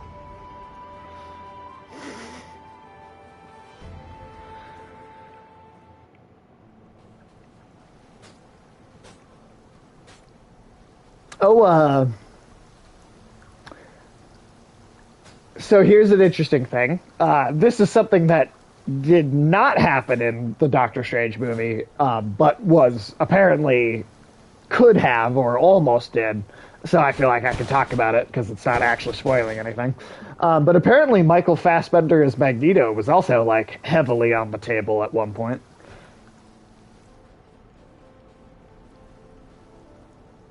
Tom Cruise. They talked about Tom Cruise, but from what I understand, they never actually like had anything more than a conversation like about the idea, like just in the office. Whereas with Michael Fassbender, it sounds like they like actually like thought of what the scene would have been, like how that would have worked, and like scripted it out and everything. Not that they talked to Michael Fassbender, but I do think that they were further along in developing the idea of how he would be in the movie, if they did do it. Which obviously, again, they did not. So, have you ever heard of the show Lost Resort? I've heard the title before, but I don't really know anything about it.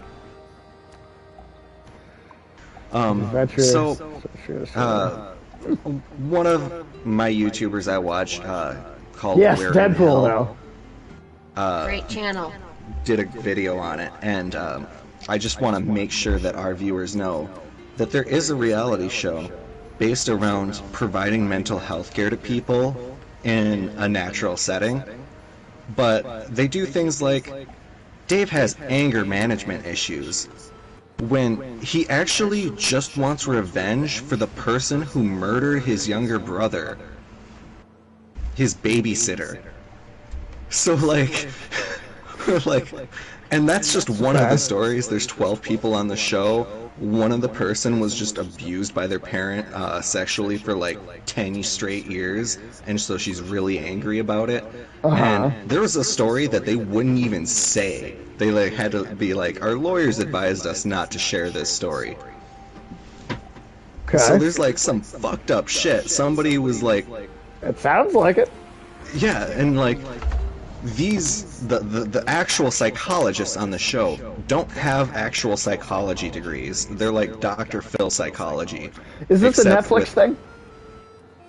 I will see which channel it was on. Because Netflix has made a lot of the worst shit. So, It was on TBS, so it's on Hulu. okay. Well, but the creator of it is TBS then, which Yes. is also not a great channel either. So. Oh no, it's a fucking garbage channel. It's like the History Channel or the Learning Channel, because the History Channel you get, ancient peoples were all backwater savages and couldn't have possibly done anything themselves. This is definitely a squid pretending to be this guy, puppeting his corpse around. Humble bartender and seafood enthusiast. Yeah, no, that's definitely a squid that's like puppeteering this guy's dead body around.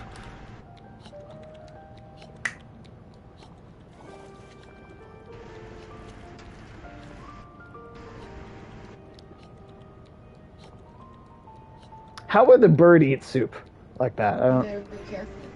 There's a cashier who slipped me this $5 gift. Huh. An open flame. Interesting. Okay. That is how a bird drinks water. But there's like chunks in the soup, right? Like how does it? I mean, like how does it? Yeah, he I should don't know. occasionally be doing that thing where the bird like takes some food in their head and like flips their face upwards and start fucking using gravity to swallow. Mountaintops. So okay. only a B for realism. Yes, I'm not. I mean, I'm not demanding realism from this game. Definitely not what I'm looking for here.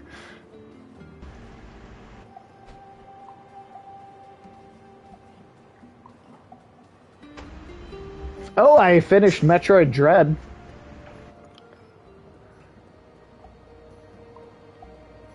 I did finish that. Which was... That and then this were the only 2021 game releases that I had left. So now we're down to just Death's Door.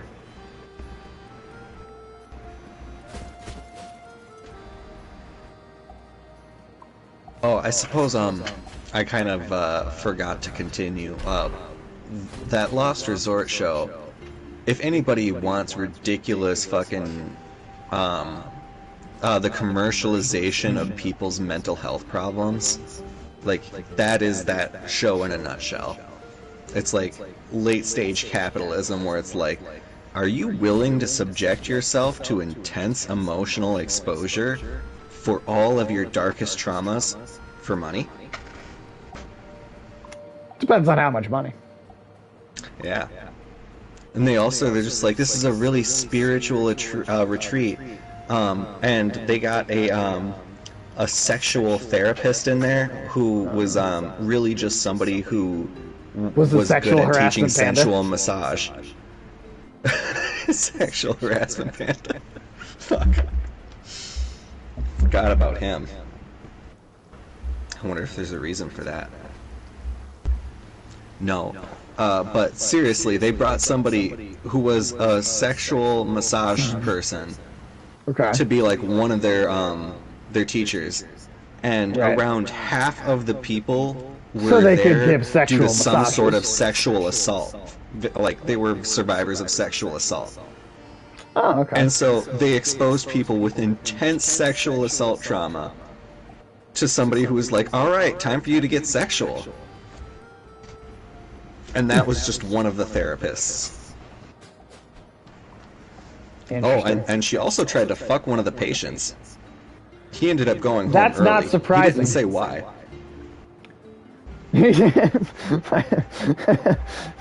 Michael. Well, see, that thankfully I've never watched it. It's I more watched of a somebody else who watched it and made a condensed film making fun of it. I was gonna say that's more of a hate watch type thing, yeah. Yeah, oh my god. No, it's not like I watched Yummy Mummies where I got mind-numbingly stoned after being really tired from work, and I was like, I can't change the channel because I don't even know what a remote is, and suddenly I've seen all of Yummy Mummies and I hate myself. I don't think I've ever been so high that I didn't know what a remote was. And you haven't been Tim. Yeah, clearly not. I mean, yeah, the hair color's all wrong. Okay, so that the whole area, I guess, is it's just that thing from Turning Red. I'd like to get stoned and watch that. Have you seen any of Disenchanted, Sage? I watched it, did not like it. I watched a little bit, and I was not a fan. The first season was definitely its high point. Oh, so that then I really wouldn't like the rest of it then either. Yeah, there are some episodes which are just genuinely better than the first season. Sure. But at the same time, it's like Futurama, but with more plot. Pastorama. Well, it's. I mean, I remember one of the things I didn't like about it was it felt like it was just kind of repeating the character dynamic of Fry, Leela, and Bender in slightly different looking character designs. Yeah, that is kind of what ended up happening. Plus, Matt Groening is a piece of shit anyway, so. Oh crap! Give me the dirt. Oh, he's just like the wokest possible absolute nonsense. Defends corporate Democrats at every turn. Oof. Only cries about the kids in cages when the Republicans are doing it, and then pretends it's not happening when the Democrats are doing it. That kind of thing. He's Matt Groening is a blue MAGA. That's the way to describe what he is. He's a blue MAGA. Yeah, that does make sense, especially because like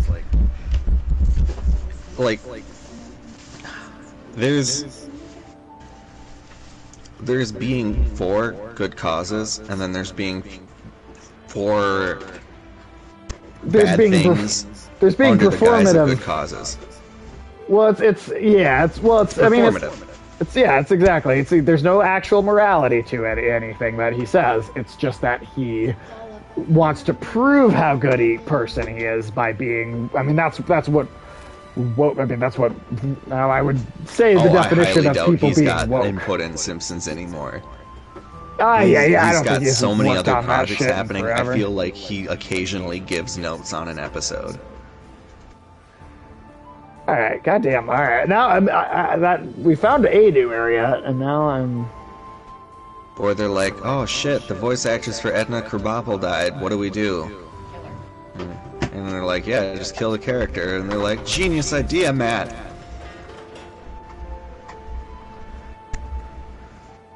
Well, and could you imagine if when Ed Krabappel, the character Edna Krabappel, died in the show, it was because the character had gotten so old and died of old age instead of just the actor, right? Like how much more interesting that could be if they actually followed through on that idea that Michael came up with. Yeah. Well, and like, I do think like Edna Krabappel dying was also kind of like we were saying about that Homer Simpsons thing, but it didn't have nearly the impact it could have because, well, I suppose she was a middle-aged person playing like a kindergarten teacher or a fucking first grade teacher. Fourth grade, I believe. Fourth grade? I believe. Could be wrong Yeah, then, like, about that, but I'm pretty sure. I think it's because her role in the show was more believable from like the lack of growth, because people in the middle section of their life where they're tenured at a given position, they tend to go through a lot of that monotony and experiencing the same shit with a different face. Right. Can I not? Same shit. Can I not different glide pigeon. on this? Okay.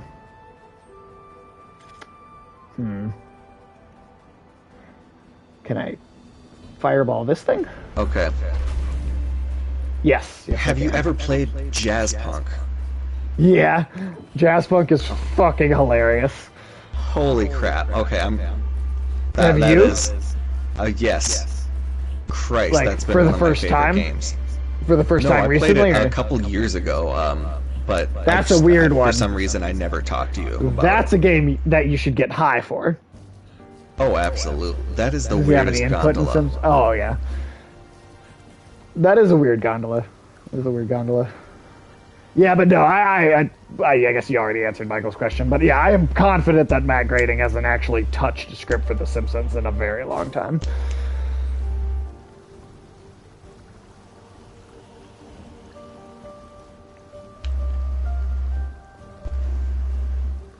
And yeah,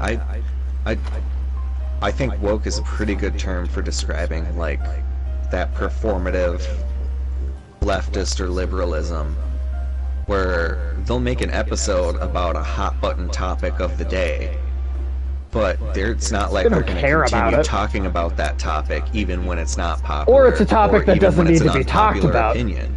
Or it's a topic that doesn't need to be talked about because it doesn't matter in the first place. They also love to do that. They love to do that.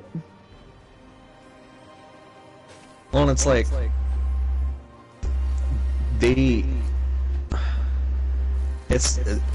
when they do talk about a topic, they don't do it with nuance. It's everything Yes. has to be ham-fisted because it has to be fucking cut and dry in 22 minutes, and they Yeah. will never expand a message of an episode beyond a single episode. Right. I mean, if you really want to tell a message, or you really want to be about something, like either dedicate more time to it, or make something else instead of that. That's also a part of it too. Is like just make a different thing that actually is about that, instead of putting it in something that's not about. Instead that. of just putting it as an episode where Lisa teaches us a different moral or a different value. Because whenever it's a relatively progressive thing, which somehow not putting children in cages is a progressive value.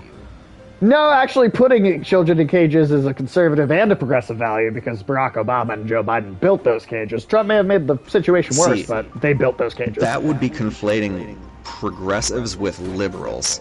And liberals are absolutely 100% which both okay progressives with it. and liberals like to do. So, if anything, I'm using their terminology.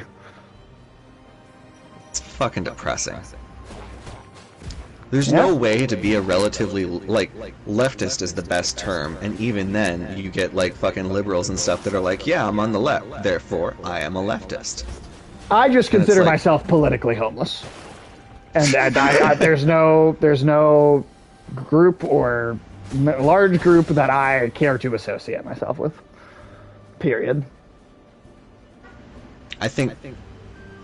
I used to think I was a centrist until I met other centrists, and I was like, oh, holy shit, Christ, that's what you are? I'm politically aborted. Yeah, that's not far off. You're the Schrodinger's voter. You exist outside of time and space until otherwise observed. Boom, 5284. Hello, welcome in. How you doing tonight? What's up? What is going on? I hope I get a power that allows me to destroy the political crotch pocket. I'm not entirely sure what that means. That makes the least sense, but it also is funny, so I'm kind of confused about that. I want to laugh, but it hurts. Oh, cool. The walls that are fucking destroyed by the little puffballs. Yep. And that's how you get around that, apparently. See, was there... I want to make sure there wasn't another one I missed over here somewhere. No, okay, I don't think so. Yeah. No, that's... Yeah, but I don't associate with anyone at all, really.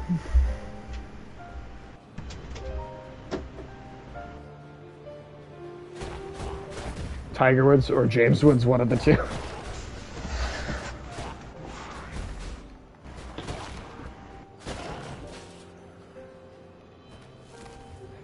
Could do like a movie called James Woods Lost in Tiger's Woods. I don't know what it'd be about, but the name would at least be funny.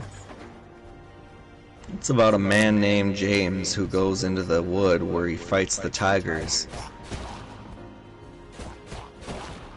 I mean, I feel like it needs more than that, but I don't know what. Oh no, there's movies that have been made with less. I mean, that's true. Batman versus Superman. Well, there's a lot to that. That movie based off of that just one argument. Well, there's plenty to do with Batman and Superman. All of they left all of the things you could do with Batman and Superman out of Batman and Superman. Yeah. They made the movie as shallow as the fucking argument two people have around a water cooler talking about Batman and Superman and who would win in a fight. Well, I mean, and they didn't even give it like that much fucking more base thought than that.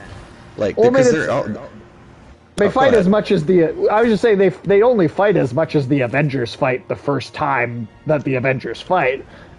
But they named the whole movie after the idea that they would fight, right? It would be like if they named Avengers Thor versus Captain America. Right. That's not really the point of, right? It's not the point. And yet, they're acting like it is. Well, yeah, Zack Snyder is the problem. Avengers was a lot better. Well, yeah, you could say that again. I'll never understand how people fuck up lighting, because people have to like fucking watch the movie first before it gets actually released. And people watched that shit, and they were like, nah, this is great. I love not being able to see. You know that whole thing they did about Game of Thrones and how nobody could fucking see? Yeah, let's do that. Well, to be fair, this was first, or that happened Holy before shit, that. it was. Yeah, that Batman vs Superman came out. That means in Game of Thrones is 2016. even more shit now. Yeah, I mean, So- yeah. Game of Thrones is yeah. Fucking disappointing. I love how often what we they come need to back to do- just complaining about Game of Thrones. What they need to do is exactly what Full Metal Alchemist did with like they got 2/3 of the way through the manga, and then they made a TV show about it, and the TV show kind of surpassed where the books were, and they made their own ending that somehow ended up with them in World War II Europe, from their cartoon world. And it was so bad that the writer publicly said that she enjoys both versions of the work, but also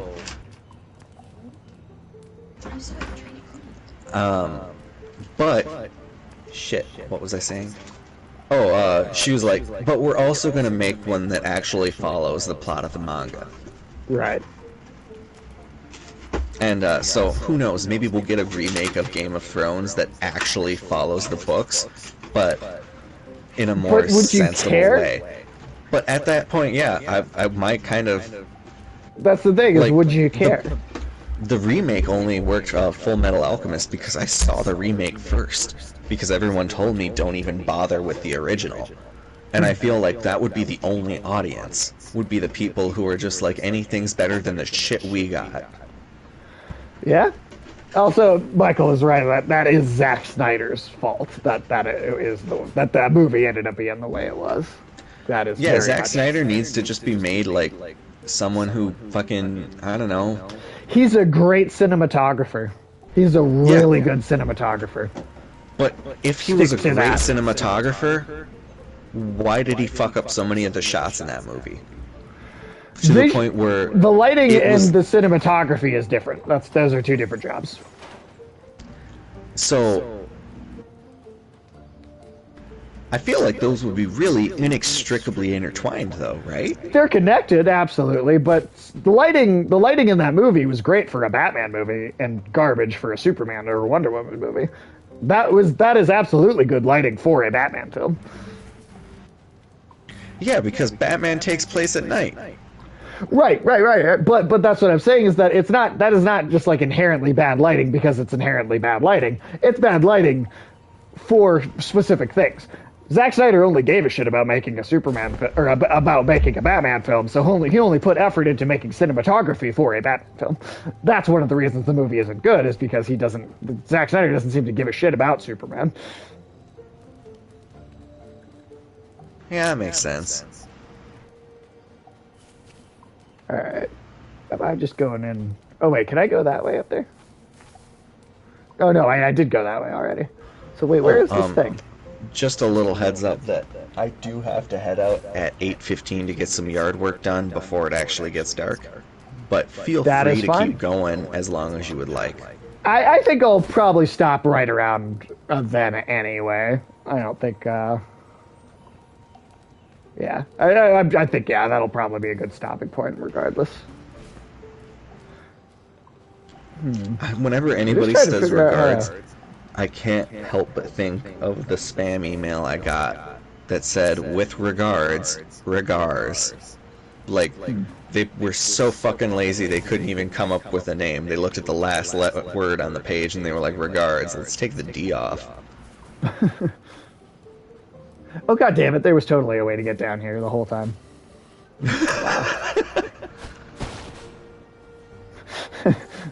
Michael's concerned about you. Got another pun there? I don't know. Better not. Oh, let's see. You might be worried about your iPhone spying on you, but you really shouldn't be when your vacuum cleaner's been collecting dirt on you for years. I think Tim, you should leave early today. Um,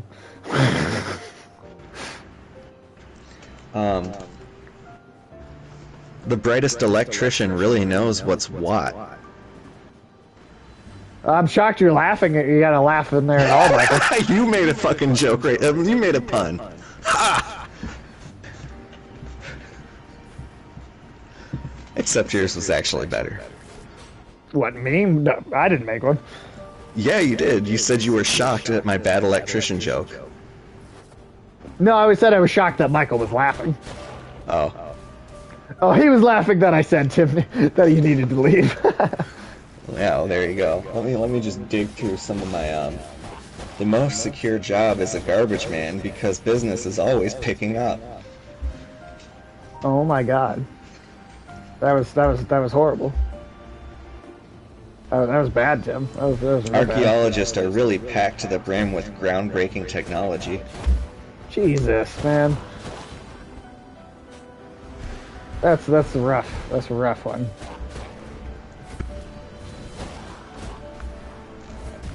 Oh, damn.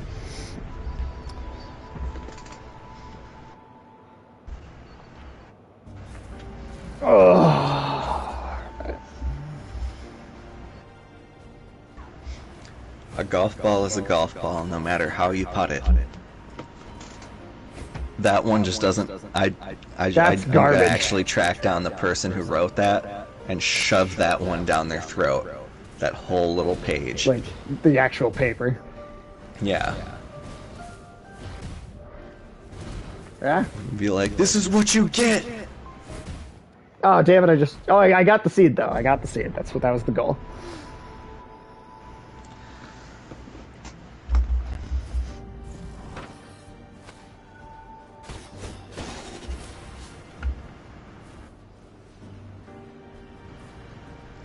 Okay.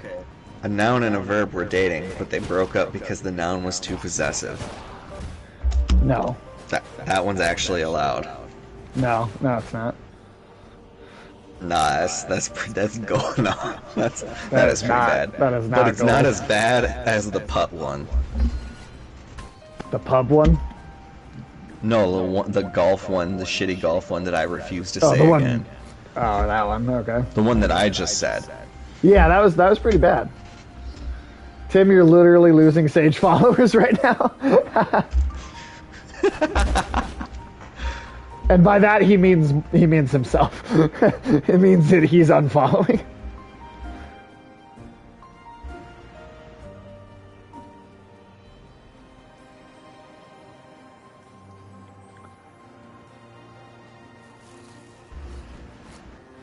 There we go.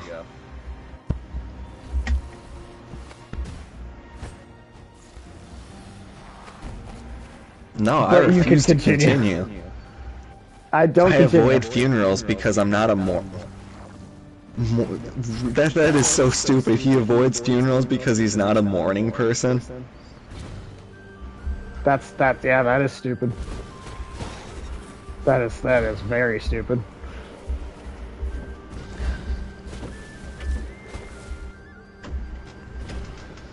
Jokes Good about God, man. monorails are always one-liners.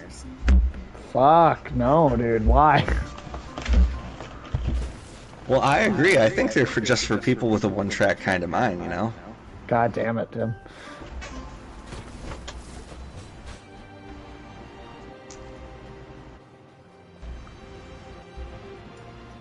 Alright, do you want me to stop or keep going until the joke train reaches the first stop?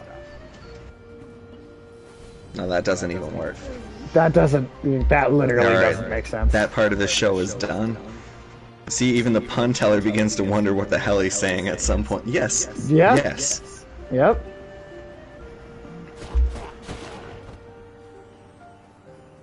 Do you think God hides in heaven because he too fears his own creation? And by creation, you mean pun? Yeah. I mean, maybe. I fear what you're gonna say next. So.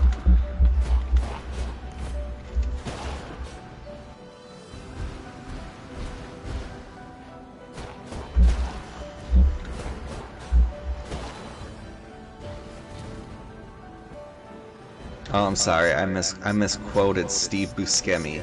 It's, do you think God lives in heaven because he too lives in fear of what he's created? That is a weirdly dark line for that movie. It really is. Yeah, for Spy Kids, especially because Steve Buscemi's talking to like a 10 and a 12-year-old, and he starts philosophizing about fucking God. And then it's back to like punch, and then fucking I mean, Robert What's his- Rodriguez. I mean, yeah. not great. Dude, Steve Buscemi is just a fucking. I think when he dies, Oh, I'll I be will very sad when truly he be dies. dead. Like, I'll be alive, but only in name. No, I mean, I like Steve Buscemi a lot.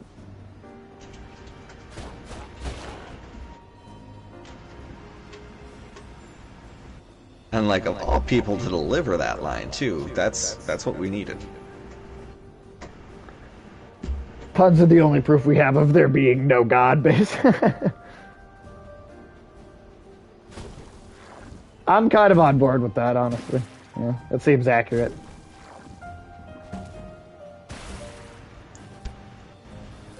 Liv told me Steve Buscemi he's like sleeping stabs right some. now. He stabs a teenager in the neck.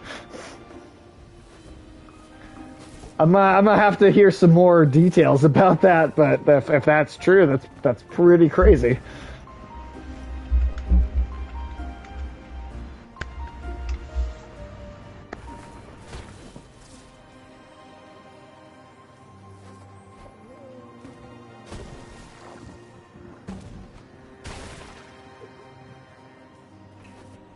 Alright, let's see here.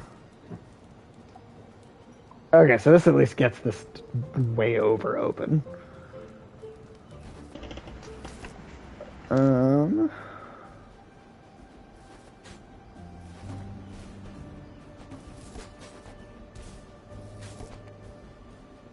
Okay, so apparently Steve Buscemi and Vince Vaughn were once in a bar fight, like, not against each other, but back in 2001. It would have been really interesting if it was against each other. And Buscemi did get stabbed, Oh, he got like, stabbed. in the face. So Steve Buscemi was the one who got stabbed in the face. At He least didn't- according to the first article that appears when you Google Steve Buscemi stab kid. Well, I feel like maybe we need more than the one source on that, but you know, it's a good start. Oh, I'm sorry, not the face, the neck. Oh well, okay. So that makes it sound like that might be yeah, that makes it sound like it might be that he got stabbed, than that he stabbed someone. And if he did actually stab someone, it's definitely buried under all the articles of him getting stabbed. Interesting.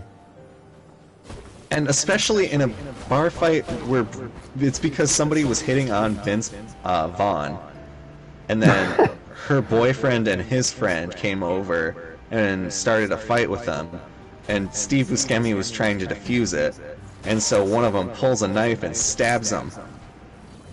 Damn. So Steve Buscemi got stabbed because someone wanted to hit on Vince Vaughn? Yes, That's a weird timeline, man. in 2001. So like, that's just wild. Like, what the fuck? It's fucking hilarious. And yes, I am including the part where Steve. Okay, like, that's just fucking funny. The whole story is just very bizarre. Well, hey, I mean, It's like interesting. Looney I learned Tunes. something today.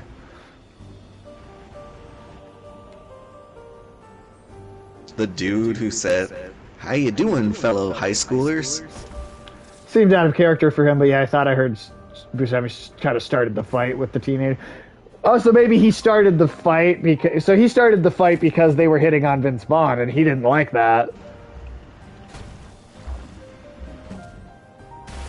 I don't know why he was so defensive of Vince Vaughn, though. Oh, it was very educational. Very, very educational.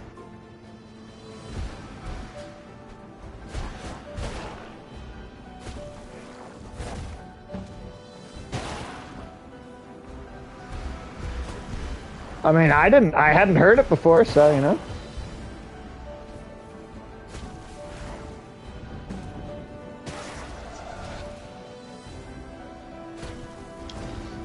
Okay. So I'm gonna read you a little excerpt. Some people started shouting at Vince Vaughn and Steve Buscemi, and Steve Rosenberg, the screenwriter, was there, and so they were fucking heckling him. And eventually, at Game Outside, like they were gonna fight, and they were surrounded by people that were chanting on the fight. But Vince Vaughn and the dude whose girlfriend was hitting on him, they shook hands. But not long after making their way outside, Steve Buscemi, one man later identified as college student Tim Fogarty. Fuck, that's me.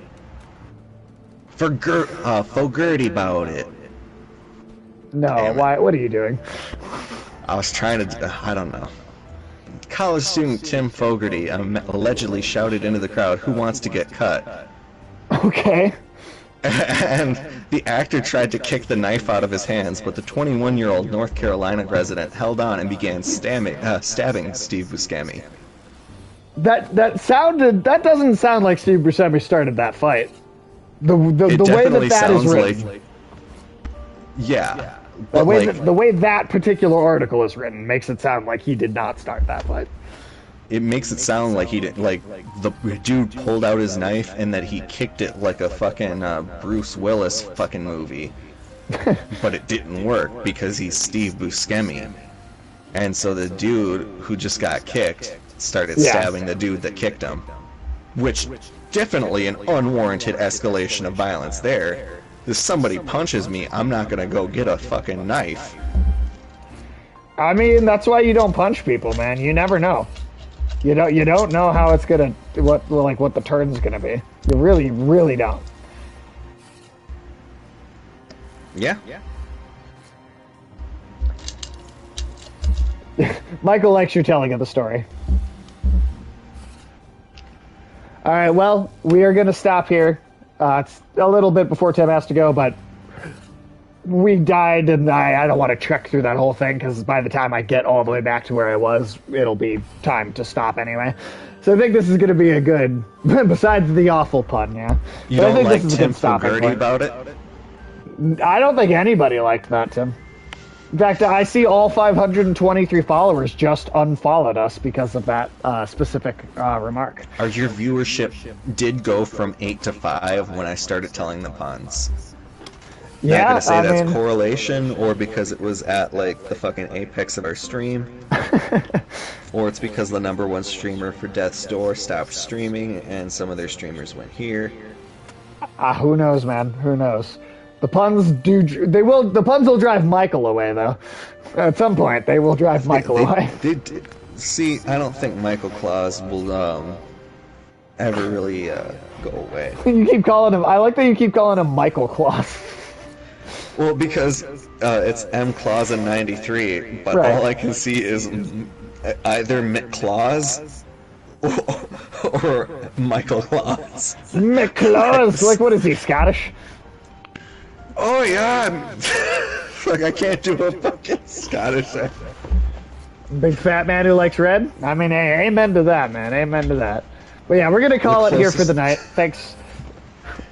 Everyone, Make your have comment. a great night. No, you can make your comment first. No, my Scottish accent is as good as Chris Farley doing a Scottish accent. And he's been dead for over 20 years, so it's going to be terrible at this point. So, good night, everybody. Go give Julian Mr. Humdinger some love. Follow him if you want to check him out. He's another double toasted, tangentially related streamer. He actually has been on Double Toasted a few times recently. So, but yeah, do what you will. Have a good night, and thank you for hanging out. Or else. Or else. Or else. All right. Countdown. 3, 2, 1. There we go. Well, that sounds like the end of another stream well done. Hell yeah.